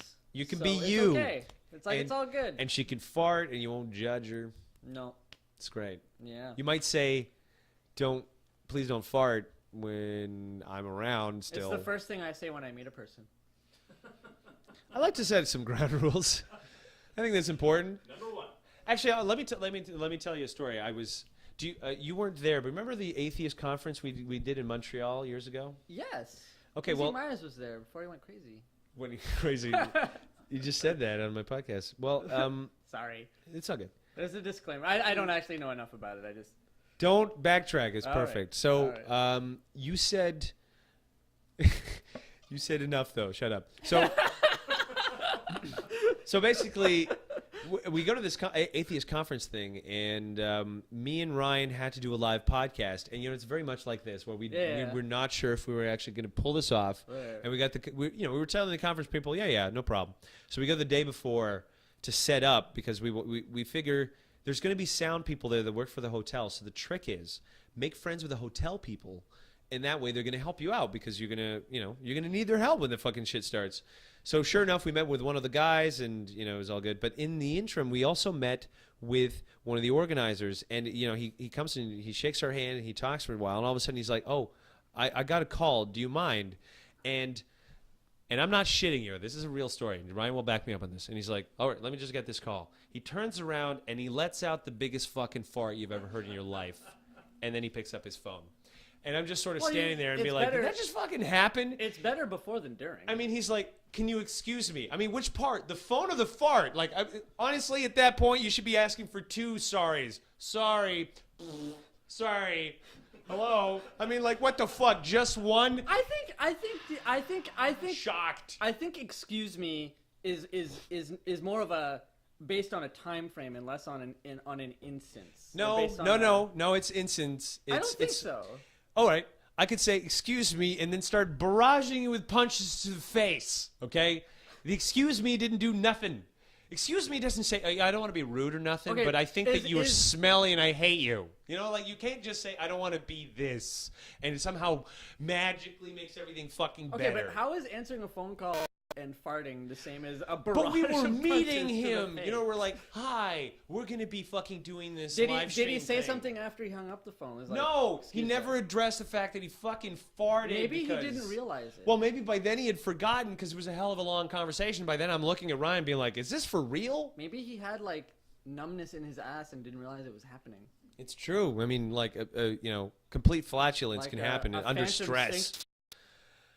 Untouched by time and space. Let me say, that's not the height of professionalism. And I'm not the most professional guy.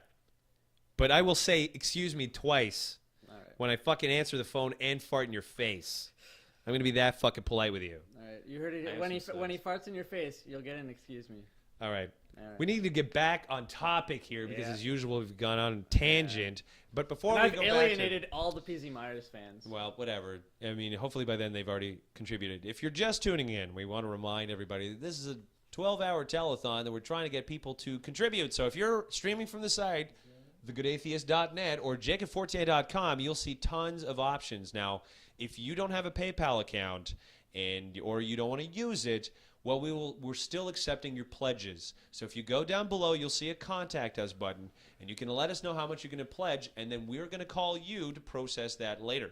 We have the ability to do this, but operators are not standing by. So that's a very important Our lesson. operator is a Gmail account. Oh, and I forgot that the whole slogan of the show, by the way, we're almost halfway through, and I forgot the entire slogan. The slogan of the podcast or the telecast should be, "Charity begins at homepage." If anybody's wondering, should I contribute? Well, atheists, believers, they want to compete against believers in terms of our own generosity across the world, which is great. It's a feeling I want to encourage. But the other millions of dollars. And the people that give you content, the people that are even on my show, make so little money that it's kind of sad. And, you know, the public service announcement could be for almost everyone that's been on, by the way. The PSA applies not just to me, but to almost everyone. Chips out of the garbage a lot. Out of, right? Not even my Just garbage. happens. Just don't do it. I almost got an infection from that, by the way. Who doesn't tell that story? I can feel my lymph nodes getting... So let's get back to it. So if you haven't contributed, go down. There's tons of packages. We have postcards, $5. We have the ebook and the audiobook for $30, or the deluxe package, and that's everything, $60, and you get that cool Flying Spaghetti Monster shirt, which I think that if you see, you'll be like, I want that shirt. And you should have that shirt. And you'll need that shirt because Daddy needs this to work. Better fucking work. So let's get back to our little interview. So yes, heartfelt story. Let's go. Heartfelt story. Come on, make me feel it. Let's go back. So at that point, we were worried about Jeff when we last left. So one day, you know, me and Jeff are coworkers, and one day Jeff walks in and he seems upset. I don't know why. I figured maybe every time somebody's upset, I always think a member died. That's my first thought, and all of a sudden it's like, all right, we're family member death mode. It's gonna be all right. Damage control. You know, obviously there's no better place, so I don't know what I'm going to say at that point. So I'm like, hey, dude, what's wrong, right? And it took some while to coax you out of it. Yeah, it's because I'd sort of come to the conclusion that I was gay the day before. Oh, so that's how fresh it was. Oh, I didn't realize. I thought maybe it was a couple of days or whatever. No. The night before? It was the night before. I was like, okay, no, I'm gay. And I'm like, so I'm going to have to start. You were ready to accept the label that night? To just say, I accept it? No? I wasn't ready to accept the label. Here's the thing with my brain. Oh, this is good. We're going to find out how his brain, disclaimed brain works. The disclaimed brain. That sounds like a B movie. Anyways, I want to make that now. Okay. I'm tend to be painfully honest at the same, and I was terrified at the same time. So the problem is, I have this truth that I know about myself that at the time I was not ready to accept, but that honest part of me was like, you have to do it because you're not. You need integrity, right? Sure. You can't just lie about with yourself. That word. Integrity. You need to have some, or at least maybe consistency about yourself. Well, that's the thing is, I can't lie to people and feel okay about it, even if it's a lie that I think would protect me. It makes me very squicky. Okay, so, but I wasn't the first person you would talk to. There was another friend of yours. There was a person I had spoken to online, and online is very different. And this was at night online, right? Yeah, and late at night. And online you can walk away. If I'm like, I don't want to hear the reaction to this, I'll go in the other room. I'll watch TV. My internet. I'm gonna watch The Simpsons for like 10 hours, and I'm gonna be all right. Yeah, exactly. No, that's it. It's a lot easier to get out of a conversation online. Internet hiccups, just whatever. Someone came to the door. Whoa. So you were I want everyone to understand that the office that we were working in was very, like, it was just me and Jeff, if you want. It was basically, it was a warehouse that was you needed a security pass to get into, and only like 4 people had them, and it was just you and I in this long table, like an assembly line almost. Right, but it was our space, and we had like, videos playing, that kind of stuff, and jealous eyes that looked inside, being like, these guys look like they're having a lot of fun. Yeah, they're laughing all the time. These people are enjoying their jobs. We must stop them. We because we hate ours, we must bring them down. But so we're in this room, and Jeff looks upset. So I'm like, hey, dude, man, what's wrong? And all of a sudden, your reaction at first, I guess this is something that, in hindsight seems silly, but you were convinced at the time that as soon as people would find out, everybody would you. Is that sort of like the best way to put it? Because when you told me, you were like, I don't know, I almost felt you say, don't hate me, Jake, but. That was pretty much it. Here's the thing, and a lot of this could have been in my head. It's hard to tell because you prepare. Well, I prepared for the worst case scenario in my head. And growing up in this small town, being gay was a horrible thing. My mom was pretty religious, and I remember once after there was a conversation that sticks in my mind the whole time was my brother was talking to me. We were having dinner. This was after my mom passed away. Telling me that he said, I think mom at least would have been happy knowing that both her kids were straight. Like that was, and I mean, he said it in And this it's weird... not dishonest. No, but That's it was the problem. It's hurtful, but it's not dishonest. The thing is he didn't mean it in a like gay people are bad. Just my mom was old fashioned. We lived in a small town. Word got around. I mean, she was embarrassed by the fact that my brother smoked cigarettes. Okay, so you can imagine, like that's yeah. So, And when you were young, you didn't get to go to a lot of sleepovers. Like there were concerns about that. Like your mom was a very nervous. She was Nelly. very. Yeah, I mean, I don't want to get too much into my private No, life but there, yeah, I just say that she was the nervous type. Let's just say she was very, very protective of her kids, and I mean, it had its benefits, but it also had its drawbacks. I mean, obviously, your mom. You were never in doubt whether or not your mom loved you. No, there was no question. I do wrestle with the fact that I don't know if she'd have accepted me though. That is something that but that's a different story.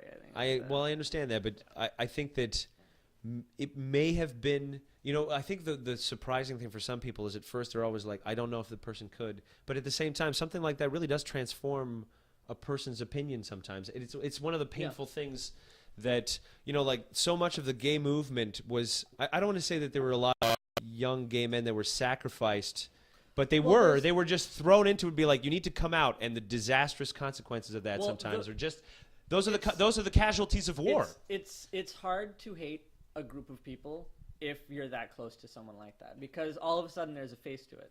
You can't like.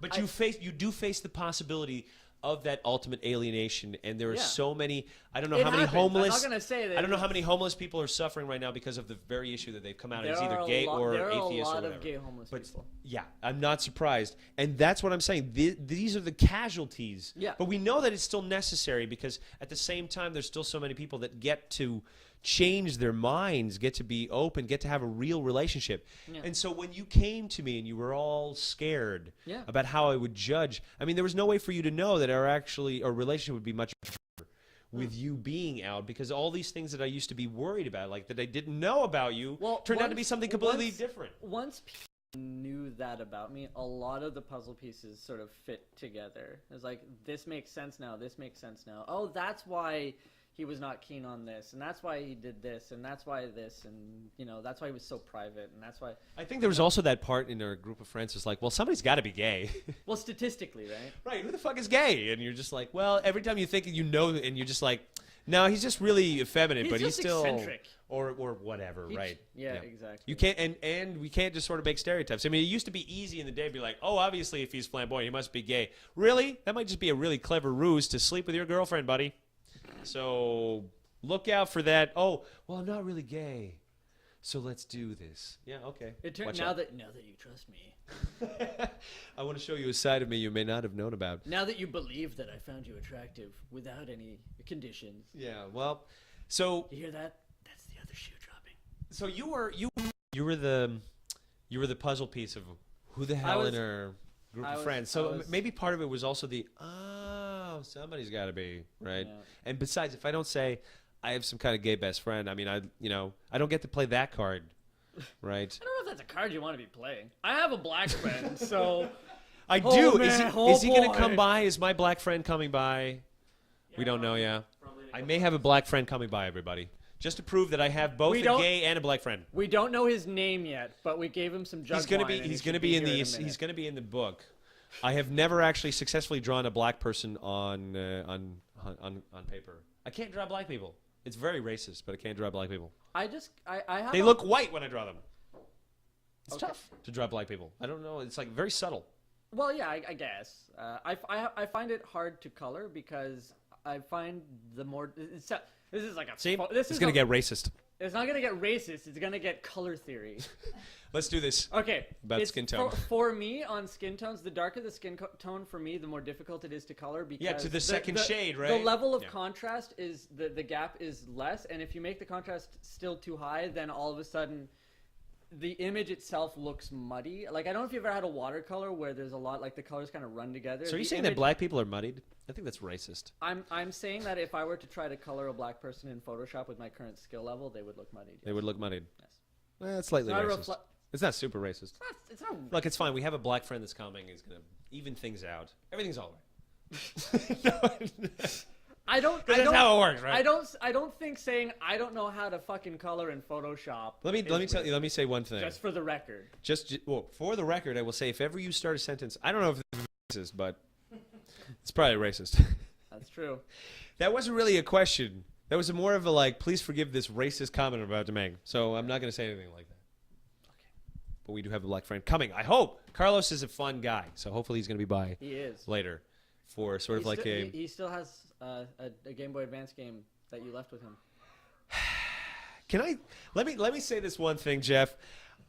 You know, we don't hang out a lot. And I'm like, hey, Jeff, how's it going? Where's my game, Jacob? That's what I hear from you. And you know, technically, the reason you don't have that game is because I tried to give it back to you 2 years ago. So it's not technically my fault, you know that. It's technically Carlos's fault.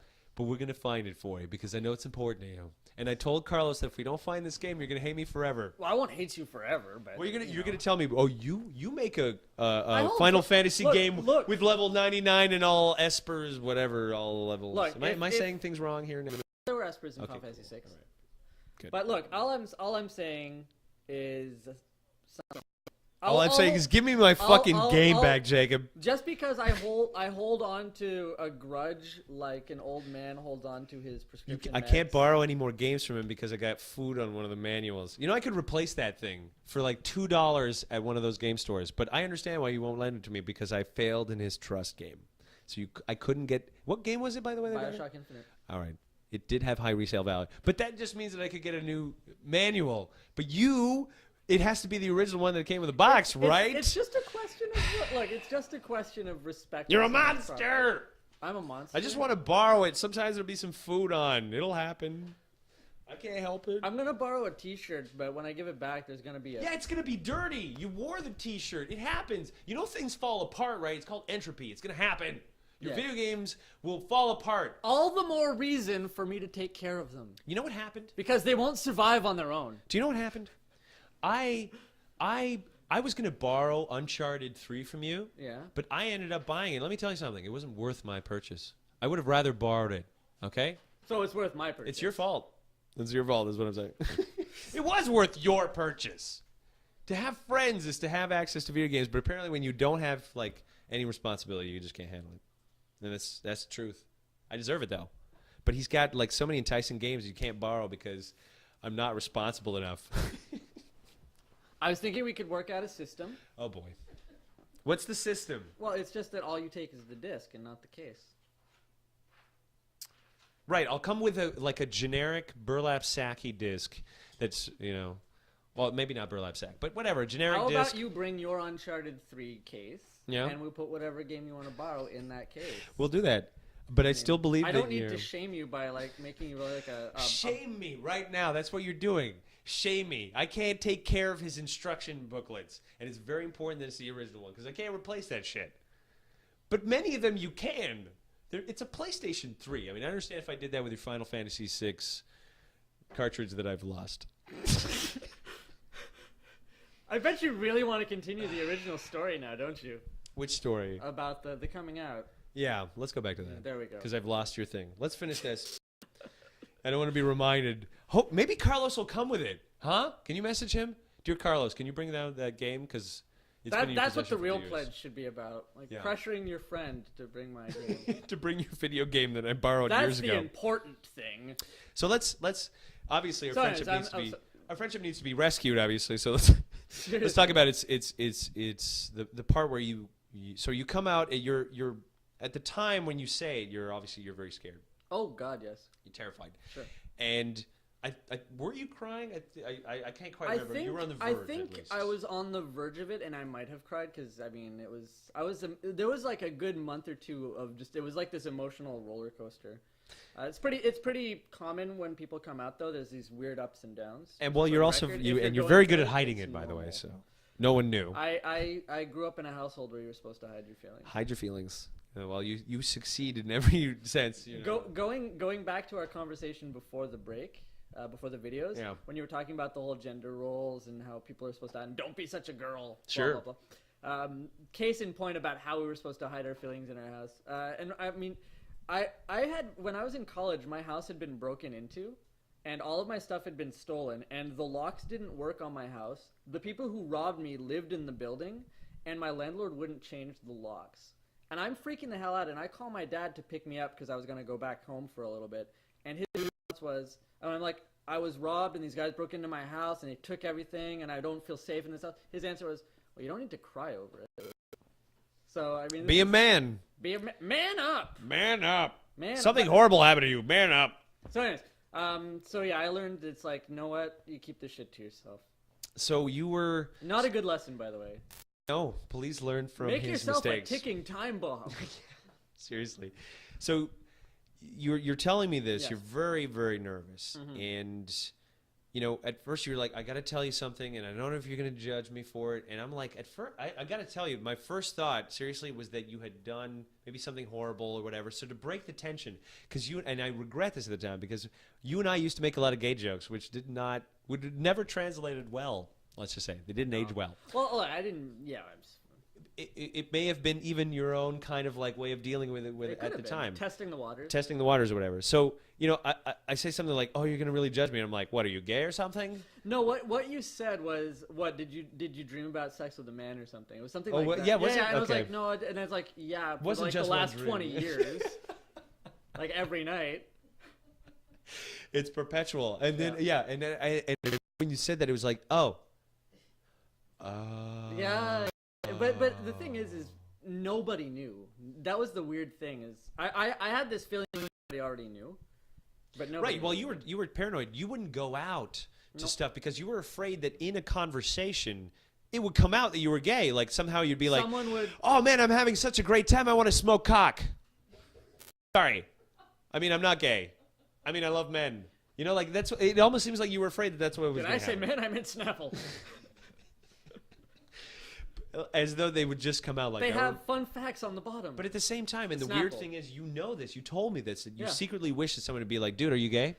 Like Yeah, to your well, face, because where it you would force have it- to it would not just be lie like, about it. Exactly. If I do wish that someone would have because it would have destroyed me, but at the same time, I would have gotten it out of the way. Because I wasted how long? Well, you were destroyed anyways. There was a process that needed to happen. There was a Yeah. part of you that was identified poorly. You know, your gender preferences was identified poorly, Yeah. and you were trying to compensate for that. And the truth is, that was part of the problem. Is obviously the society that you were in. Even back, I mean, like in the '80s, being gay in the '80s, like in Well, the '90s. I would like, say in the 90s, I wasn't. I don't think I had a Okay, well, sexual fine. identity when I was. Every like, time I 2. think the '80s, it's really the actual '90s. Yeah. Well, I think the same way because so much of my music is from the 80s, and it was from my childhood. Because we had a shit radio station that we heard on the bus. All the the old stuff. That's what you'd be watching. You'd be 10 years behind, right? Yeah. So I you know, mean, for we fuck's sake, experienced we the just 80s talked- and the 90s. We just talked about doing a mockumentary on Hall & Oates. I mean, think about that. Think about that. It's like, yeah, someone born when they were singing. Yeah, I think Shit. they like broke up before I got to school. It's a bit old school. Yeah. So yeah, you had come out and you were, and right when I had just basically gone like, oh, I remember the rest of the day we were just, yeah, let's. We just got talk nothing about- done that day. We got nothing done. We were just like, yeah, let's talk about some gay shit. Like, yeah, you. Oh, you're dreaming about men? Sure. Tell me whatever the fuck you want. There's no Yeah. real limits. And just to try to say like, it'd be the same as me talking about girls or whatever. Yeah. Like, no big deal. Yeah. Show you know that that I accept it, and it was. And it's what was great too, and I don't know if people got to experience this during the podcast, is that the turnaround was, I mean, you have to understand that for 27 years or 28? No, it's 27. 27 years, you know, Jeff's living as one particular identity and now takes on a serious other identity. And there were things that Jeff was doing that were suddenly you hadn't seen before. Like, I remember you came to a party right when you had come out, and Yeah. you were just smiling, having a great time. Yeah. You were not like that at parties before. No. You were just sort of like, I'm in the corner, I want to be sort of like cautious, and everybody just couldn't get over it. So, you know, I wish that people could have seen that. I mean, I suppose maybe I'm describing it really, but I hope they sort of like see that. Well, no, there was for a friend to there see was- someone blossom into Yeah. themselves, to be a witness to that, and to have been the first witness, and to have even made like there is a record of us. Yep. And There's of a talking about- record and of me you- living a lie. and of you coming out of the closet and becoming more comfortable. I mean, at one point in the podcast, you had, you know, your first boyfriend and stuff like that, Mhm. and now you're in a serious relationship with a guy that you live with. Oh, I love the guy. And I think he's listening. He's probably listening So right like, now. hey James, love you. So I mean, and I get to witness this whole blossom. So in a short period of time, it's kind of like, I guess you were living life in fast forward, and it hasn't always been easy, obviously, because it's not just, you know, your sexuality isn't the only thing that defines you, and life is tough in this new fucking economy and world, and nothing's necessarily perfect. But I don't know. I guess it was special and cool that we got to capture a part of history where we had Straight Jeff on. Everybody, Yeah. He exists on my if DVD. ever something happens and by some stroke of luck, people outside of this podcast know who the hell I am, you'll have a record of me lying about who I am. An official record. That's great. Well, you know what? Here's what's cool. We're going to go to a next interview, which is one of my... I can't believe I actually got this interview done because this was all last minute. I hadn't talked to him in such a long time, but we managed to make it work. So you guys would have remembered this from way back when I got Jerry DeWitt on... This was in September of 2012, before he really started to explode and stuff like that and really become big. It's pretty awesome that you got him back. It was awesome, and I think you guys are going to love the interview. So we're going to play that. That's coming up next. That's and then when we come back, hopefully we're going to have a little preview of this cooking thing that I want to do. My mom's going to be there. We're going to do a little cooking for you guys, and she's going to probably tell you things that are completely embarrassing about me. So at this point, I'm glad More that embarrassing than the blueberries. I can deal with a fucking blueberry in my dick, but she's got pictures of me when I'm like, you know, my wiener is the size of a blueberry. So, you know, like that's more of it. Pictures of you for? Well, back in the old days, you could have naked pictures. Oh, this is when you were younger. Okay.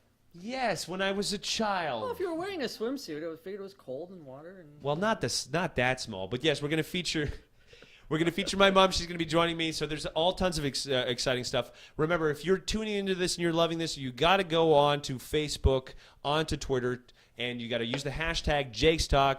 Talk about it with your friends and say, hey, are you paying attention to this? Because we're in hour 6 and I'm laughing my ass off. So up next, we got our Jerry DeWitt interview. So stay tuned for that. And then we're going to be right back with some Kung Food. Coming right up.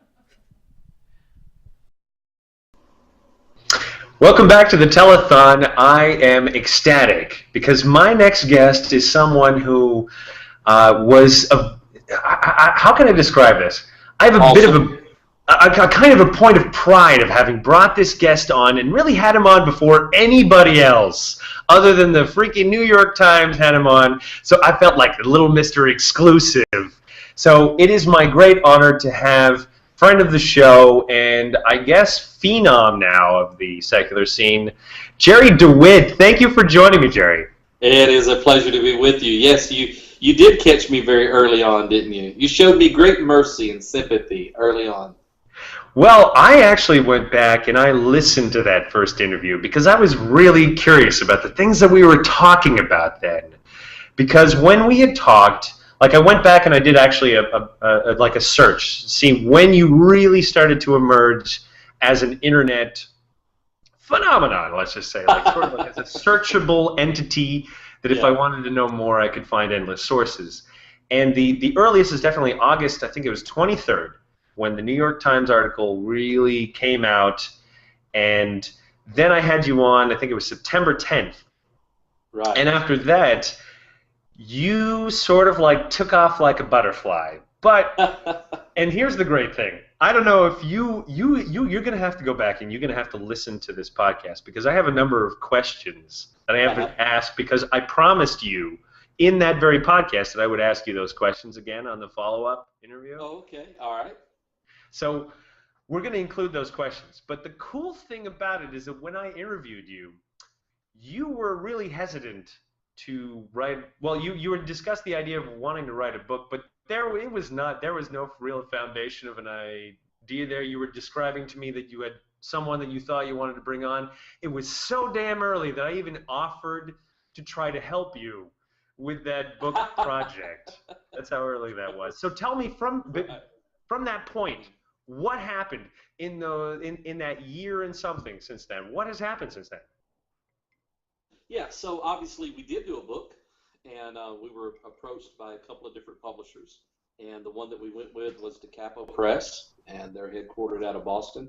And so I teamed up, thanks to my literary agent, I teamed up with Ethan Brown, who's based in New Orleans, so he's Louisiana, like I am, and so my agent thought that'd be a good combination. And we did this crazy schedule, and basically wrote the first draft in like 4 months. Just hammered it out, and so we just poured everything that we could into the memoir in order to give the reader the real experience of what it's like to be a Pentecostal evangelist and pastor, and if nothing else, to be me in particular, hoping that it gives a very personal understanding of why this all happened, how it all came about. So now we've got the book out on the shelf. Now we've got the audio book, and I did the narration, so I'm exceptionally proud of that. Well, you've had, I think there was something about your story that really hit a nerve in the mainstream media. I mean, we discussed it on the past show that it was kind of not irritating because, at the same time you're grateful for the attention. But what you weren't grateful, it seemed, was for the way that it was being interpreted or represented. So in that time, and this was still only the very beginning since we've talked about that, has that changed or has it gotten worse? What's the media like now that, you have a book and you're trying to talk about it? How are they misinterpreting your shit now? Well, the biggest misinterpretation right now is the whole atheist church business. That's the big deal. That's what really has everyone's attention, is this whole idea of creating atheist church. And of course, we have a secular congregation in Lake Charles, Louisiana, which is about an hour south of my home, and we don't refer to it as atheist church. The media likes that. So that's definitely been skewed in its own way. And just the story itself. Everyone in the media wants a short answer of how could this happen? What was that one moment? What was that one thing that really made you suddenly hate God to the point that you denounce Him publicly? And so that gets skewed as well. And then on top of that, there's the notion that you're on this mission to destroy something, or now I'm the anti-Jerry. It's like, okay, we see and we know the Jerry that existed and was real whenever he was a preacher, but now who is this anti-Jerry? And so it's trying to clarify to people that I'm the same person, that it's just one long continuing journey is what it really comes down to. So there's all kind of misconceptions. The biggest thing is just they get the facts wrong. In one of the latest articles I saw, they have me actually being fired from City Hall, and that's just technically not the case. I was working for a company that had a contract with City Hall. Doesn't sound like that big of a deal unless you're one of the people who works at City Hall. So it's always a mess. But it's okay. Well, what people don't realize is that when we say, for instance, that media are factually incorrect, a lot of times, it may seem like the details are trivial, but those trivial details kind of influence the way that the story plays out. So if in one story the city has fired you, and another story a contractor for the city, this is a really different interpretation of the same facts, right? Right, and the reason that caught my attention more than anything, obviously it caught my attention because it's not the facts, but it also catches my attention because I'm trying to make this community fall in love with me again. And so if someone in the community reads that, they're going to assume that that's what I told the reporter, that I told the reporter the city fired me. And so unless you spend your days and nights writing reporters and forcing them to do corrections, which no one sees anyway, there's no way to keep up with that. There's no way to keep it straight. And I don't want people thinking that I'm telling reporters that it was the city that fired me, because obviously it wasn't. So you've always got those little nuances to deal with. Now, I don't want to say that I've been planting ideas in your head, Jerry, but here are two things that sort of like struck out at me immediately following our interview. I asked you two questions. The first question was whether or not you were going to give us a book, and then I spent about 15 minutes telling you that I was going to pressure people until you got it done. And you did But great. the second part of the interview was actually I asked you this question of saying, how do we compensate for what the churches do? And at the time, you didn't have an answer for me. But Right. it seems since then, you've come up with an answer. So why don't you tell me what is that answer now? So I owe you some royalties or something. For No, sure. nothing like that. I would never claim royalties, Jared. Never in a million years. All I want to hear is that for the purposes of the telethon, all you need to say is that you need to give this man money. You need to give this man money. He's full of wonderful ideas, and his questions makes life better. Yeah, so what began to happen? The more that I toured, the more that I was on the road, meeting all the beautiful people that I've met, and bouncing from one city to the next, the more obvious it became to me that that my way of doing things, this Southern preacher way of doing things, was comforting to some people. Now, don't get me wrong, there's some people that are very turned off by it, but they're few and far between, and usually that means that their particular experience in the church world was very, very drastic. But for others, it kind of gives some type of closure. It's almost as if it meets some type of nostalgic need,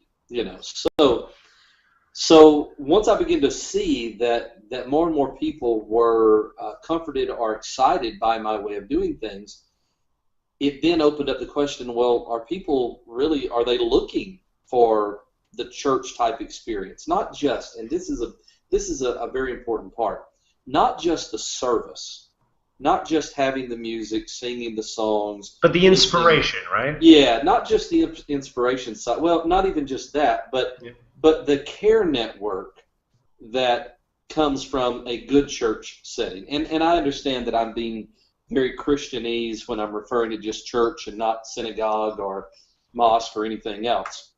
I'm talking about the Deep South in particular. That type, the church community, the church culture, it's not a subculture of the South. It is the culture of the South.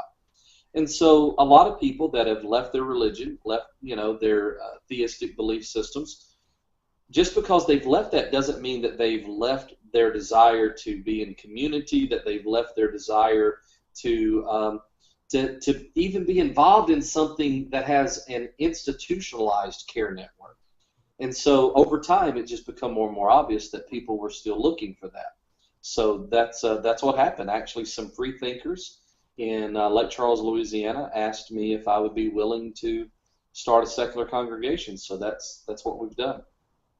Well, one of the answers that you had, well, not that I want to say when I asked you that question, how do we compete against the church?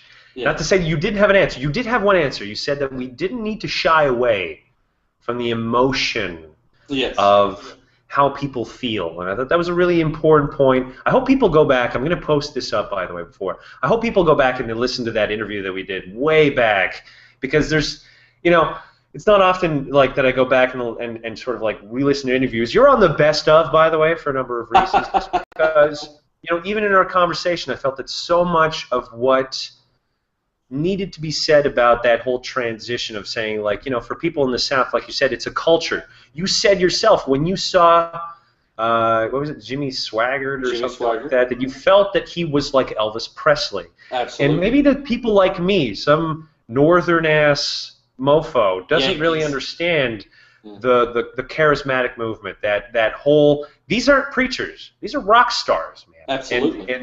And you have to feed into that culture, and this is what I was, back when I had you on, I was trying to say, look, there's a part of people that will listen to the way that Jerry presents it, and that in itself, the way that it's presented, is that culture. It's like I could be waving a Bible around.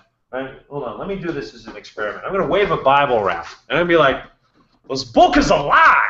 And as long as I'm waving a Bible around, it's going to feel really comforting. Right.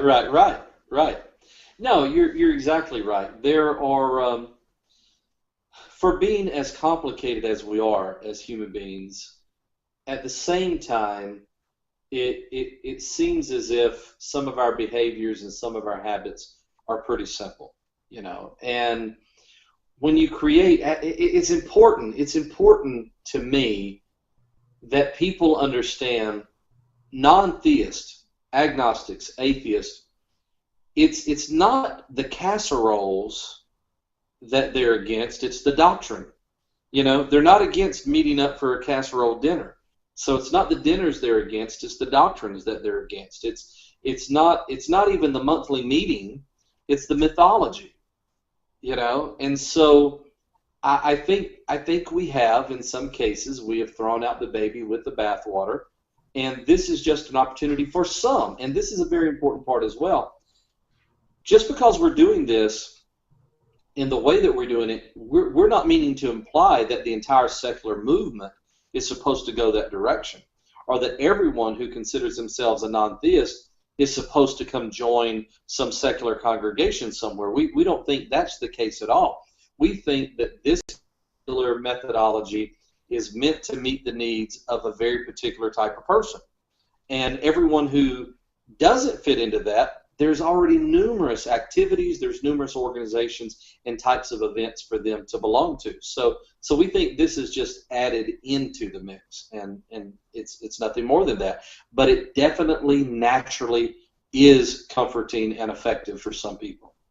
I think that ultimately what people need to realize that however this secular thing, this atheism thing evolves, the most important thing that we need to remember is that we don't want some group, right? Like ultimately we want some people that are like loudmouth, foul-mouthed assholes like me, and then others who are charismatic, friendly, bearded preachers such as yourself. Right. Well, yes, and what's really important is to appreciate that religion, at least the cultural definition of religion, not Webster's, but our experiential definition of religion, is the byproduct of human nature. You know, it's what we naturally do. We naturally act in religious ways. You know, we formalize, we click, we create these different types of social groups and social avenues, and this is just what we do as human beings. So as a secular movement, we have to be very careful, or the flip side, the downside of this religious tendency will also show its ugly head, and that is breaking up into denominations. And that's already taking place. Already there are denominations within the secular movement. And so maybe that's okay as long as we don't act like the Christians or other religions do and begin to fight among our denominations. Right, it's so early that it's hard to say, like, if we're all stumbling around in the dark, if you want, for some degree. But I've been posting about this for fucking days, and I hate to give someone free advertising, but I've been obsessed with a show recently called Bar Rescue. And never heard of it. It's awesome. It's this guy who walks in and he just basically turns around these failing bars, right? Oh, okay, They're sort of like falling apart. But here's the thing. I'm going to say that religions are a little bit like bars. And they're there because, like, let's pretend I have something that people desire, right? It could be alcohol, or it could also be, I don't know, a spiritual fulfillment. But in that process, I need to create an environment where individuals who enjoy these kinds of things are going to have fun, they're going to be entertained, they're going to be in a space where they're interacting with other people, whatever. It's a business kind of arrangement. And if you look at most religions, they function very much like businesses. I mean, you should know. You were in the business of religion, Jeff. Absolutely.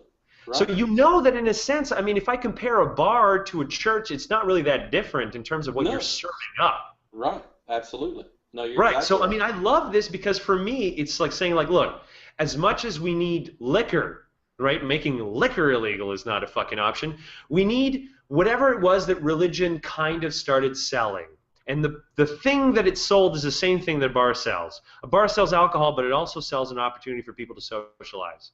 And if we sit on our fucking asses and say that that's not necessary, that all those things are sort of like what religion does, I'm like, religion is a business because it understood those elements, it incorporated that into itself, and all it had to do was sort of offer something like alcohol. It could be crack cocaine, it could be marijuana, I don't know, it could be anything. As long as it's a need, but there are other people to socialize that need with, then you'll have something. And I think that this is what you've been trying to do. I've read, by the way, some of your critics when it came I've to got critics? What's that? I've got critics? Oh, yeah. Well, there were some people that disagreed with your congregation thingamajig that you had. You know? Really? Oh, yeah, yeah. See, you have to understand that the way that some people saw it is that even despite the fact that you take this very, it doesn't necessarily have to apply for everyone, I fulfill this need, and you're being very clear about it, you still understand that there is a need, there is still a certain segment of the atheism scene that wants homogeny, that wants everything to be exactly the way that they want it. Sure. And it's hard to tell the person who wants it that that's what they're doing. I don't know if you can tell, like any skeptic, an atheist, telling that person that they are being closed-minded, that's a hard little pill to swallow. You know what I mean? Right. Absolutely. No, you're right, and I think you've got a good analogy with the bar.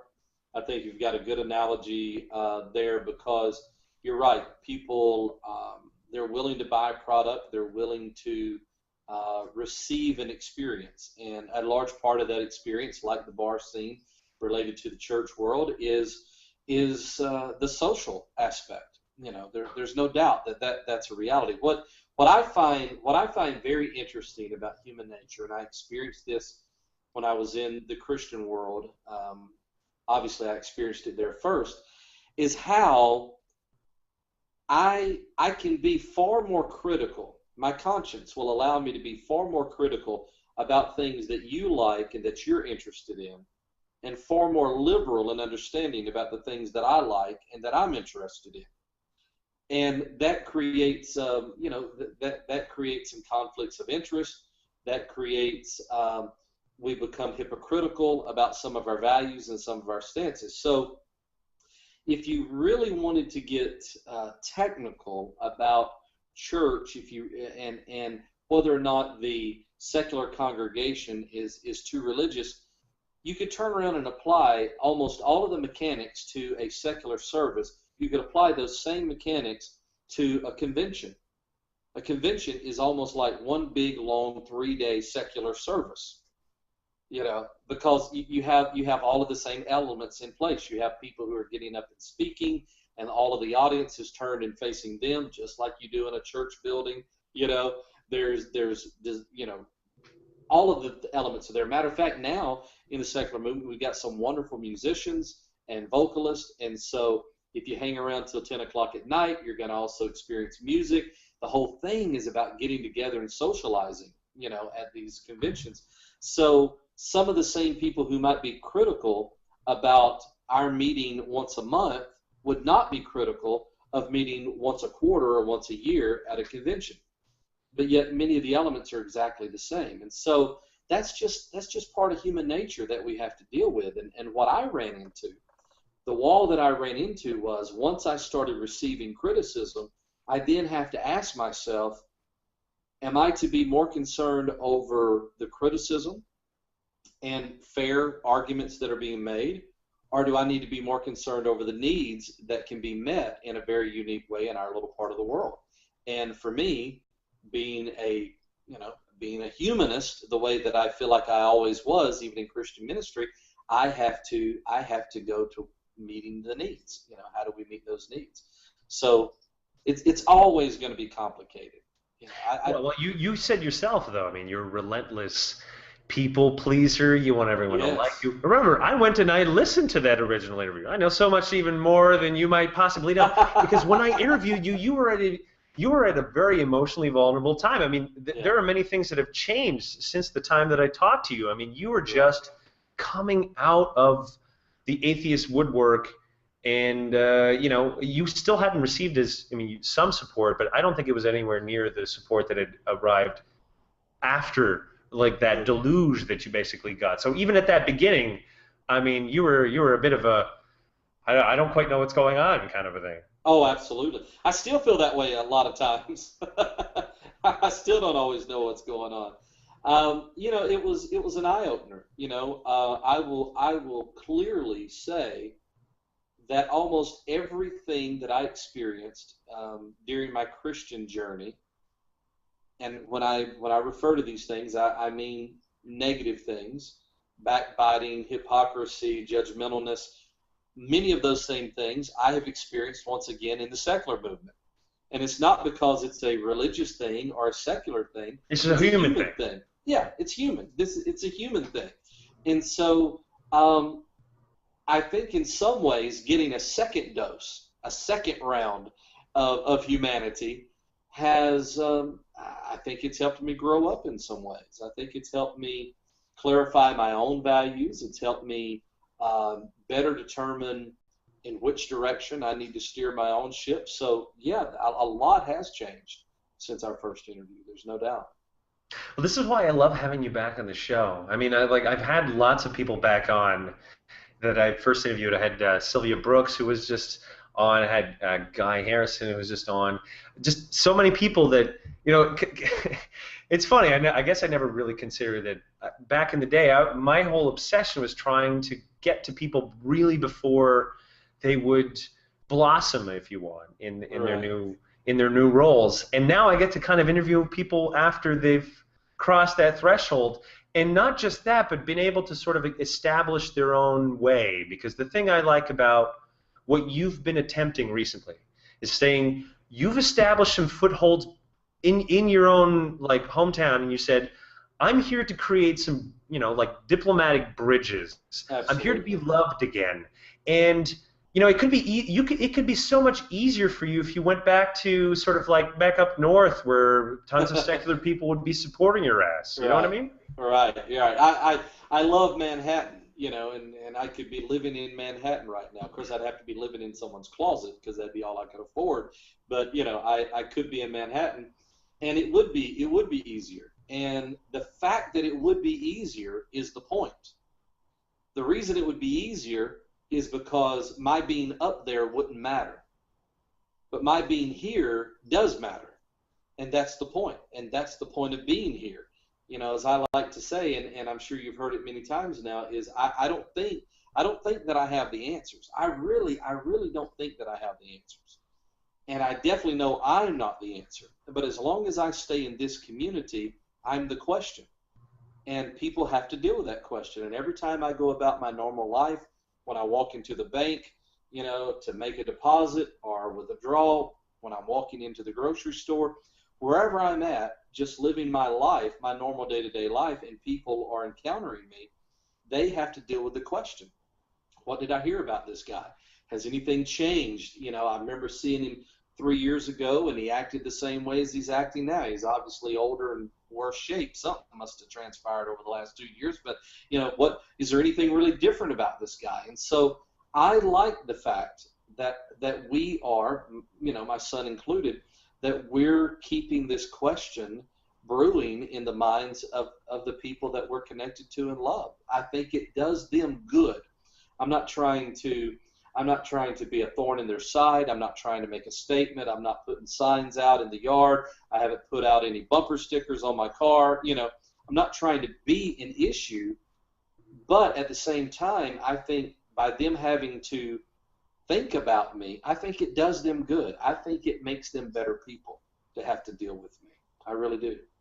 Now, my slogan during this entire telethon, by the way, I haven't told you this yet, but I think you'll get a kind of kick out of it, because it applies to you as well, is I say that in the atheism scene, the important thing to remember is that even though we try to compete against all of these religious charities and that kind of stuff, you know, we want to put our face out there and be like, hey, we're secular, we contribute, that kind of stuff.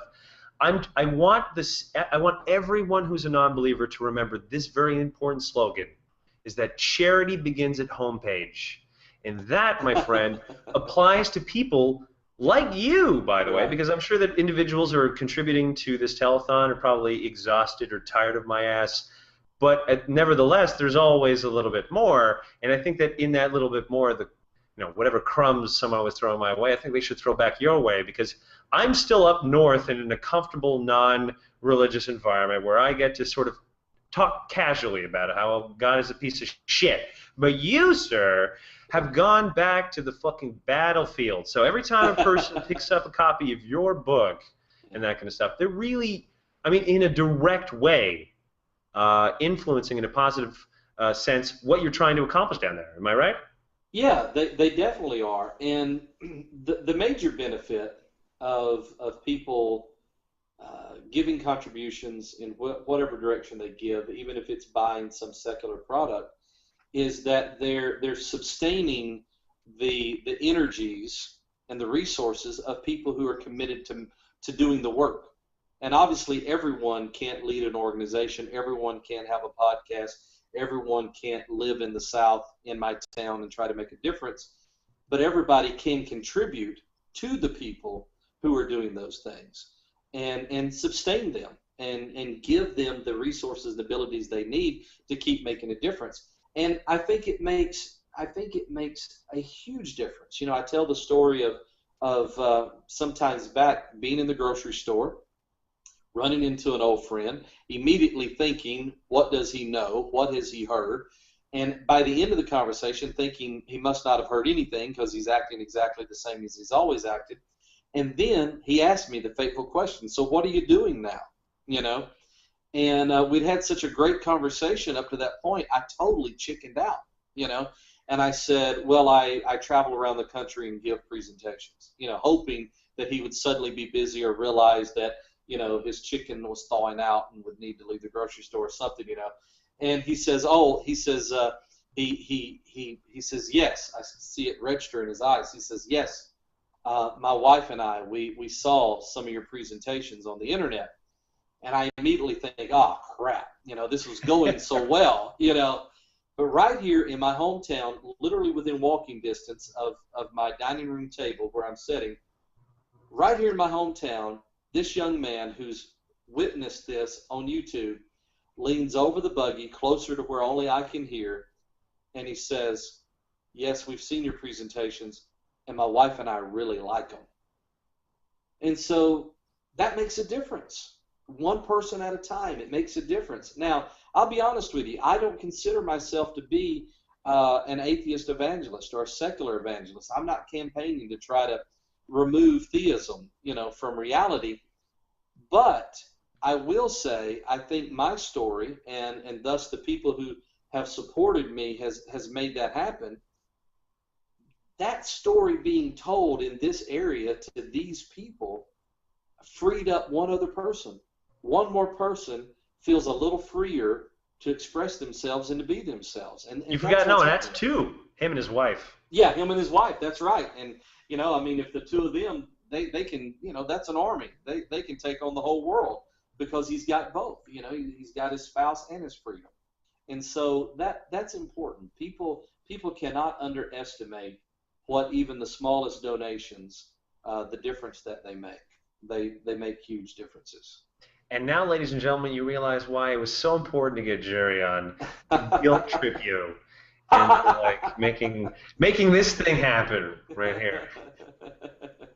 But well, it is important. Well, but, you know, there's one thing that I guess I'm jealous because you said yourself. I mean, you hammered your book out and it's done. I mean, you're making me look bad. Here I am begging people for $3,000 more so I can finish my fucking, you know, book. But I have, not only is there you, by the way, that's already finished his book, Peter Boghossian's going to be on, and he was on my podcast before he had started his book, and I was already on my book. And then there's you, and then you finished, and then there was Sylvia Brooks who's working on her movie, and she's finished.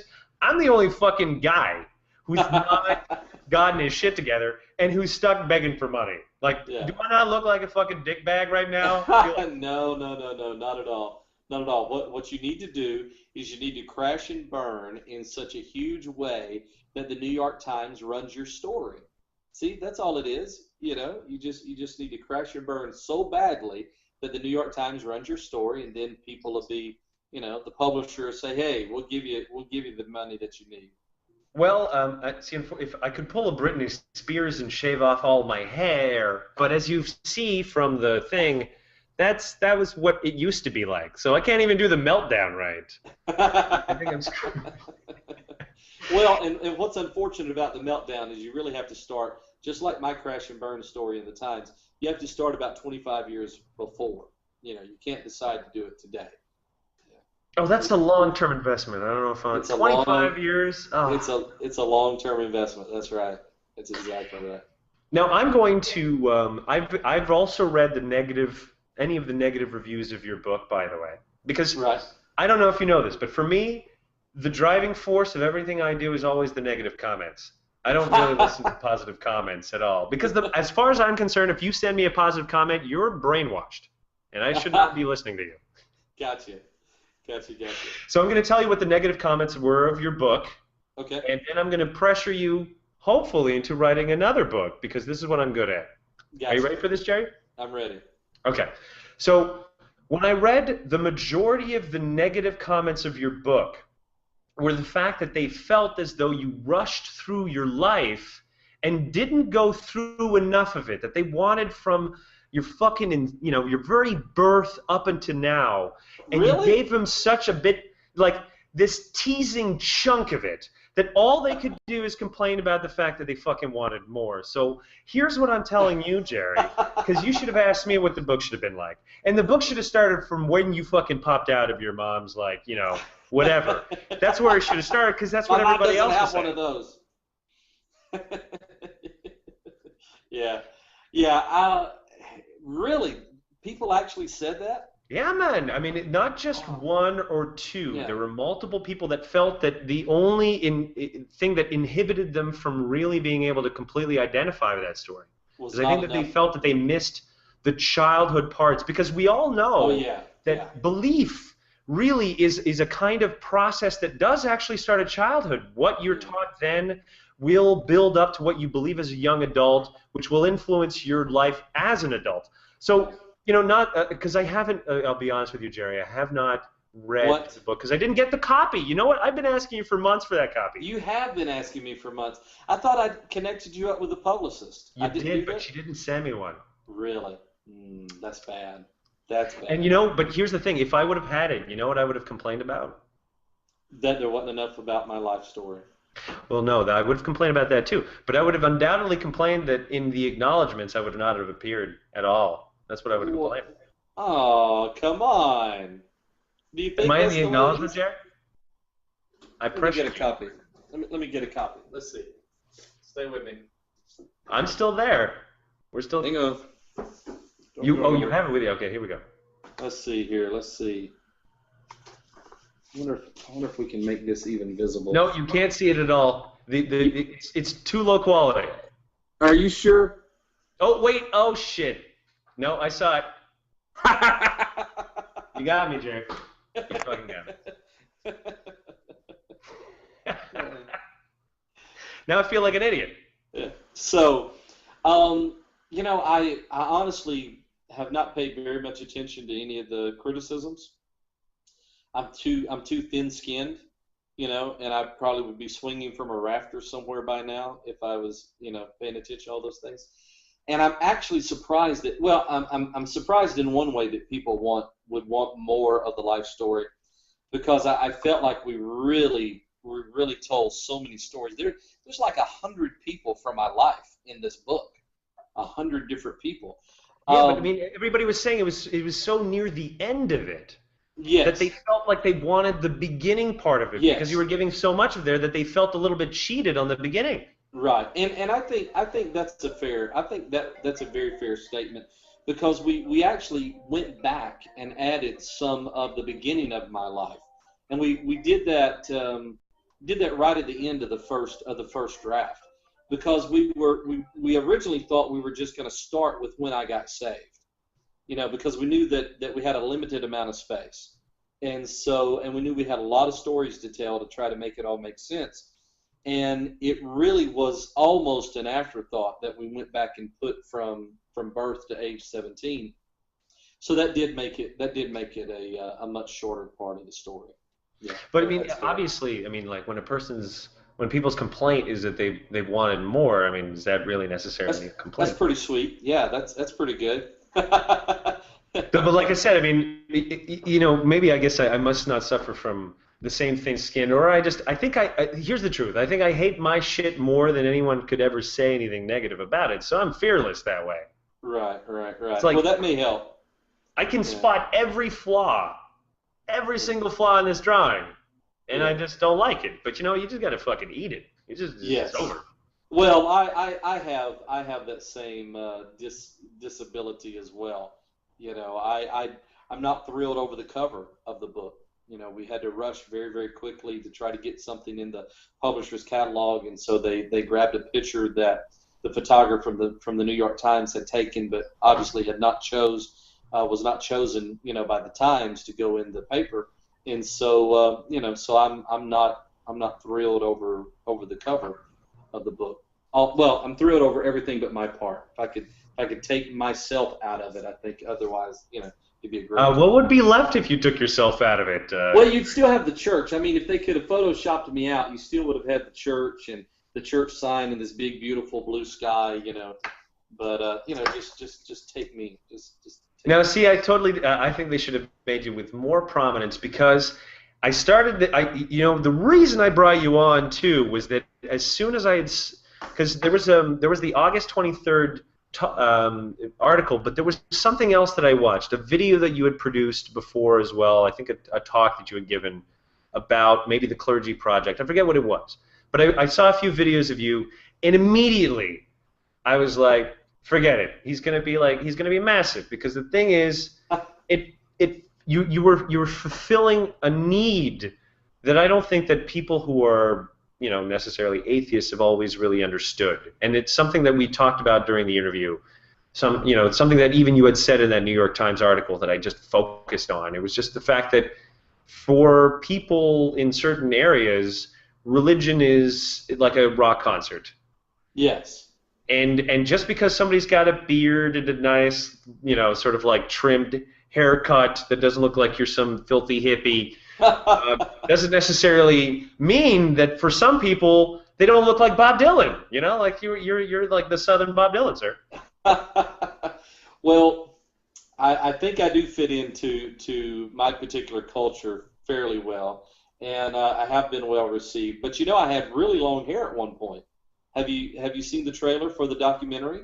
I have not, sir. Wait, what year was this that you had this long hair? That was what year is it now? So it was earlier this year. Jerry, man, how do they have you just overworked? Oh, I'm done. I'm Come on, man. I'm completely, totally destroyed. I can barely formulate a coherent sentence anymore. I'm entirely too worked out. Yeah, I'm done.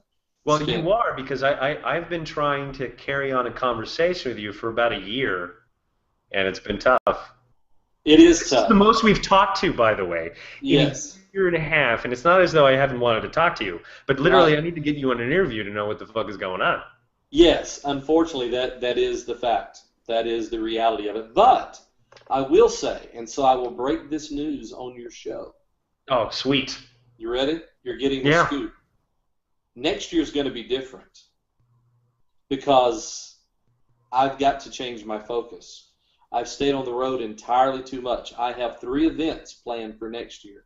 And as it stands right now, unless someone convinces me otherwise, and they're going to have a very hard time convincing me, I plan on only doing those 3 events next year. So, if we need to hook up, if we want to visit, then you're going to need to come see me at one of those 3 events, because I am going to do things much different next year. I need to focus on Community Mission Chapel, and I need to focus on my family. And so I shouldn't be nearly as incoherent next year as I am this year. So here's my I'm going to put a little challenge out to you then. So because if you're going to only do the 3 event thing and you got to focus on your family, now what that means, everybody, is that you got to come to Jerry. So what I want you to do is, by then I want you to have a highly successful secular congregation, and I want you to invite me as a special speaker. Oh, that would be great. That'd be fun. Yeah, no, I'm going to do it. If we can cover just the sheer cost of getting my ass over there, I'm going to do it in a heartbeat, trust me.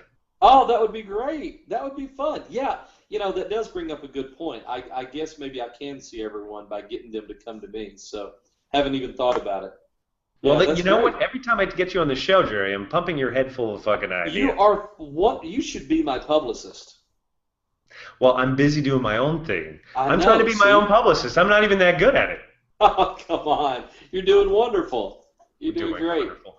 You know, this computer, by the way, that I'm, sort of like everything that everyone is seeing, that they're displaying, I don't even own this computer. This computer belongs to my TV producer, who, out of the kindness of his heart, has lent me his computer because mine is busted. But if a person who's had successful ventures in the past as a TV producer lends you a computer, you generally think that things should be on the up and up, right? Right, you would think so. You would think so, but let me tell you something about the realities of the world. Just because some fucking cool people think that you're cool does not mean that you get to go home with a fucking, wallet full of money. That's a fact. That's how it is, man. That is a fact. That is absolutely a fact. Now, before we go, there is one last question that I promised that I would follow up. Are we you know what about that to go? question is? What happened? Yes? What happened? I can't believe we're about to go already. Well, we can keep going, but I told you I had you for an hour. We're about to reach an hour, Jay. Are we really? See, you're so fun to talk to. You're having too good of a That's why time. so That's the problem.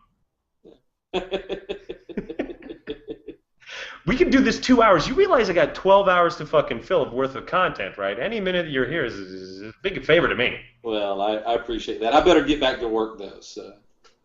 You see, that's what I'm saying. I'm keeping you honest. So before we go and you get back to work, because we both have to get back to work. That's the distressing thing. A year ago, I asked you a question that you gave me a half answer to, and I promised that I would ask you this again. And the question was, what is the most embarrassing thing that you have learned to love as a secularist that when you were a religious conservative, you were not allowed to like? You told me tattoos at the end of that last one, but I thought think that was since pretty then, sexy. I thought that was a sexy answer. Tattoos. Yeah, sexy and honest. I said embarrassing. I wanted the most embarrassing, not the sexiest to make you look cool. That was not the purpose of that. Well, you failed at making me look cool, so.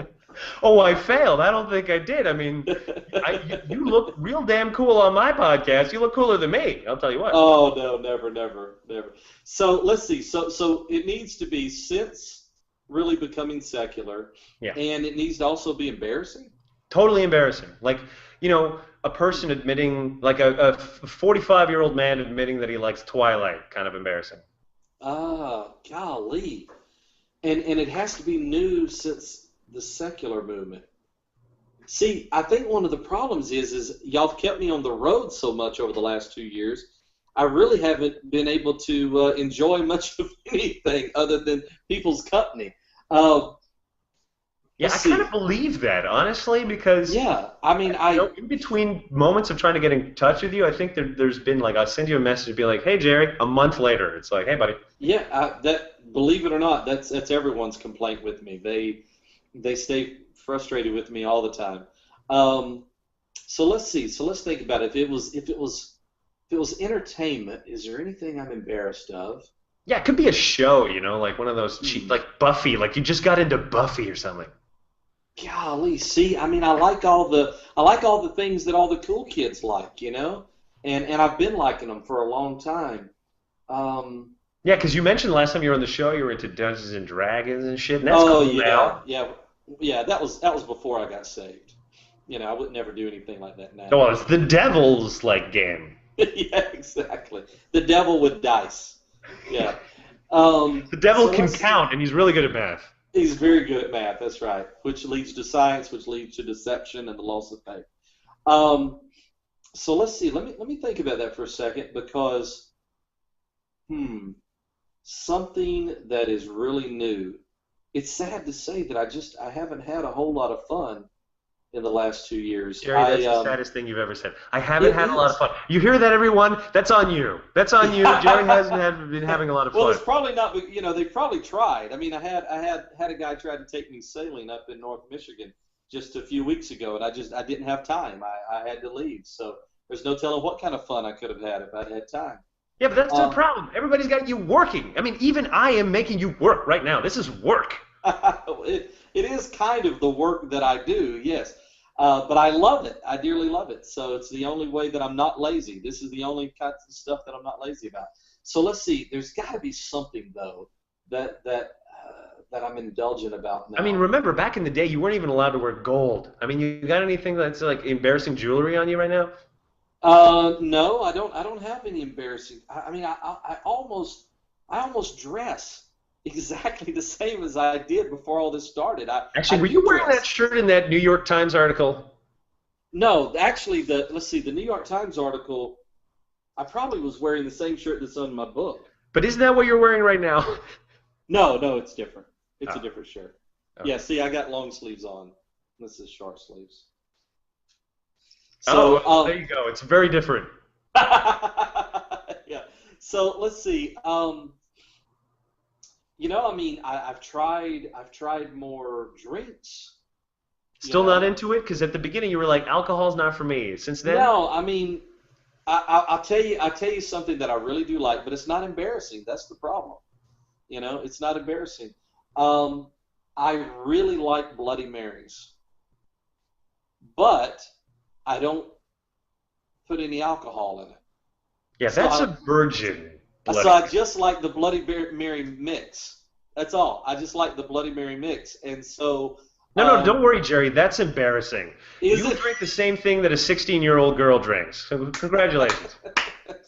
Yeah, I was on a plane, and I was sitting, next to this world traveler, and I didn't know what you could even ask for, and so all I'd ever asked for was a Coke, and so, the flight attendant comes by, and I ask for the Coke, and this world traveler, she says, do you have Bloody Mary mix? And I look at her like she's a crazy person, and the flight attendant said, of course we do. And so she drank it. She said, it helps settle my stomach. It makes you feel a little fuller because it's thicker and richer, and it's just better than a Coke. And so from that flight on, and there's been a lot of flights since, I drink the Bloody Mary mix every time. So I have a movie idea. So here's what's going to happen. In this movie idea, Jerry's on a sort of like a trip, going over and sort of like, giving speeches, and terrorists take over. But you see, the person that was sitting next to him said that if you have a Bloody Mary, then all these other flight symptoms sort of like calm down. So the movie is called Bloody Mary, and it features That's Jerry a great idea. That's a great sort of idea. Like killing terrorists who've taken over a plane. Well, let me tell you the idea that I've had. Okay, I get motion sickness, air sickness. And so I have to dope up on Dramamine like I'm trying to overcome the pain of a broke leg via Dramamine. All right, I have to take lots and lots of Dramamine. So I walk around the airport like a drunk zombie on Dramamine.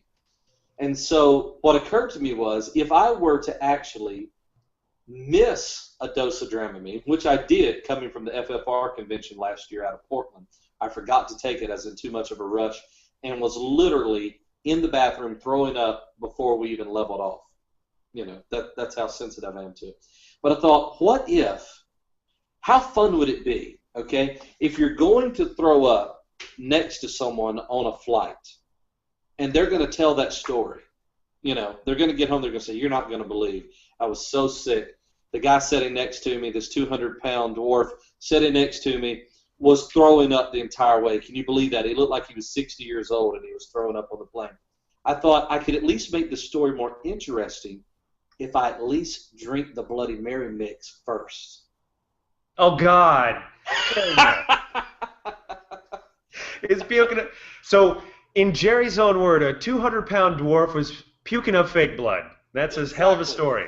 So just imagine. So you're wiping the Bloody Mary mix off of your puke face, and you turn to the person and you say, I just came from South Africa. Something totally freaky. I think I have Ebola. Yeah, exactly. Be like, it must have been something I ate in South Africa. It's like, oh, those damn mosquitoes there. That's right. I like it. So since becoming a non-believer, Jerry's humor has become quite twisted, but in a way that I think that everyone can appreciate. My humor is pretty twisted. Yeah, that's right. Well, I appreciate that. Well, Jerry, thank you so much for coming on the show. It was not only great to catch up and to sort of like go through this list, but also for you to shame me and to tell me that I was in your book, The Thankless. Thank you for shaming me, by the way, because I thought I'd get you. I thought you would totally forgot. Did you really think that I'd totally forgot? You got to understand, Jerry. I'm in my own little world. I don't really know what goes on out there. What the fuck do people say when they talk about Jacob Fortin? You see, I don't know. They say he's acknowledged in Hope After Faith. That's exactly what they say. That's the best transition. Well, I can't make it any better than that. So, Jerry, thanks again for coming on. Check out Hope and Faith. When you're supporting Jerry, you're supporting the growth of atheism in a world in which it's not always accepted. Isn't that right? That's a fact. All right. All right, we're back to the telethon. Welcome back to the telethon. I am tuned in right now. Then you might not have.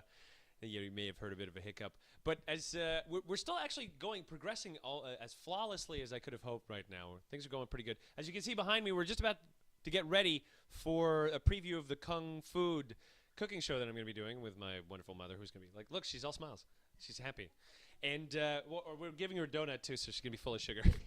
But what we're going to do first is we're going to do the same thing we did before. So we're going to shut down this feed. We're going to start her up all over again. So if you are seeing this from the YouTube video, you got to go to thegoodatheist.net or jacobfortin.com. This is where you're going to be streaming the video. So we're going to be down for about 10 minutes while we set up.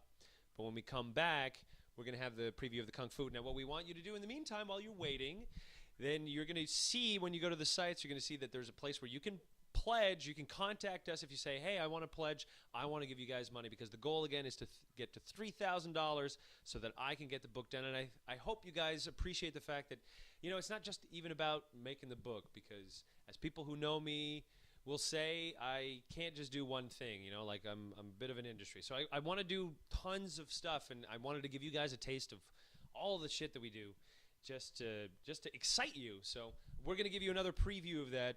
But we cannot make this happen without your guys' support. So when you go to the site and you pick these packages and you support us either through PayPal or through Pledge, where we will contact you. So you just have to call and say, I want this package. And we get in touch with you. We can process credit cards, that kind of stuff. But operators are not standing by. So we need you to get in touch with us and for you to pledge. So without any further ado, we're gonna take a break. We're going to be back in about 5 to 10 minutes if the world doesn't end, and then we're going to come back and we're going to have a preview of Kung Food with my mom.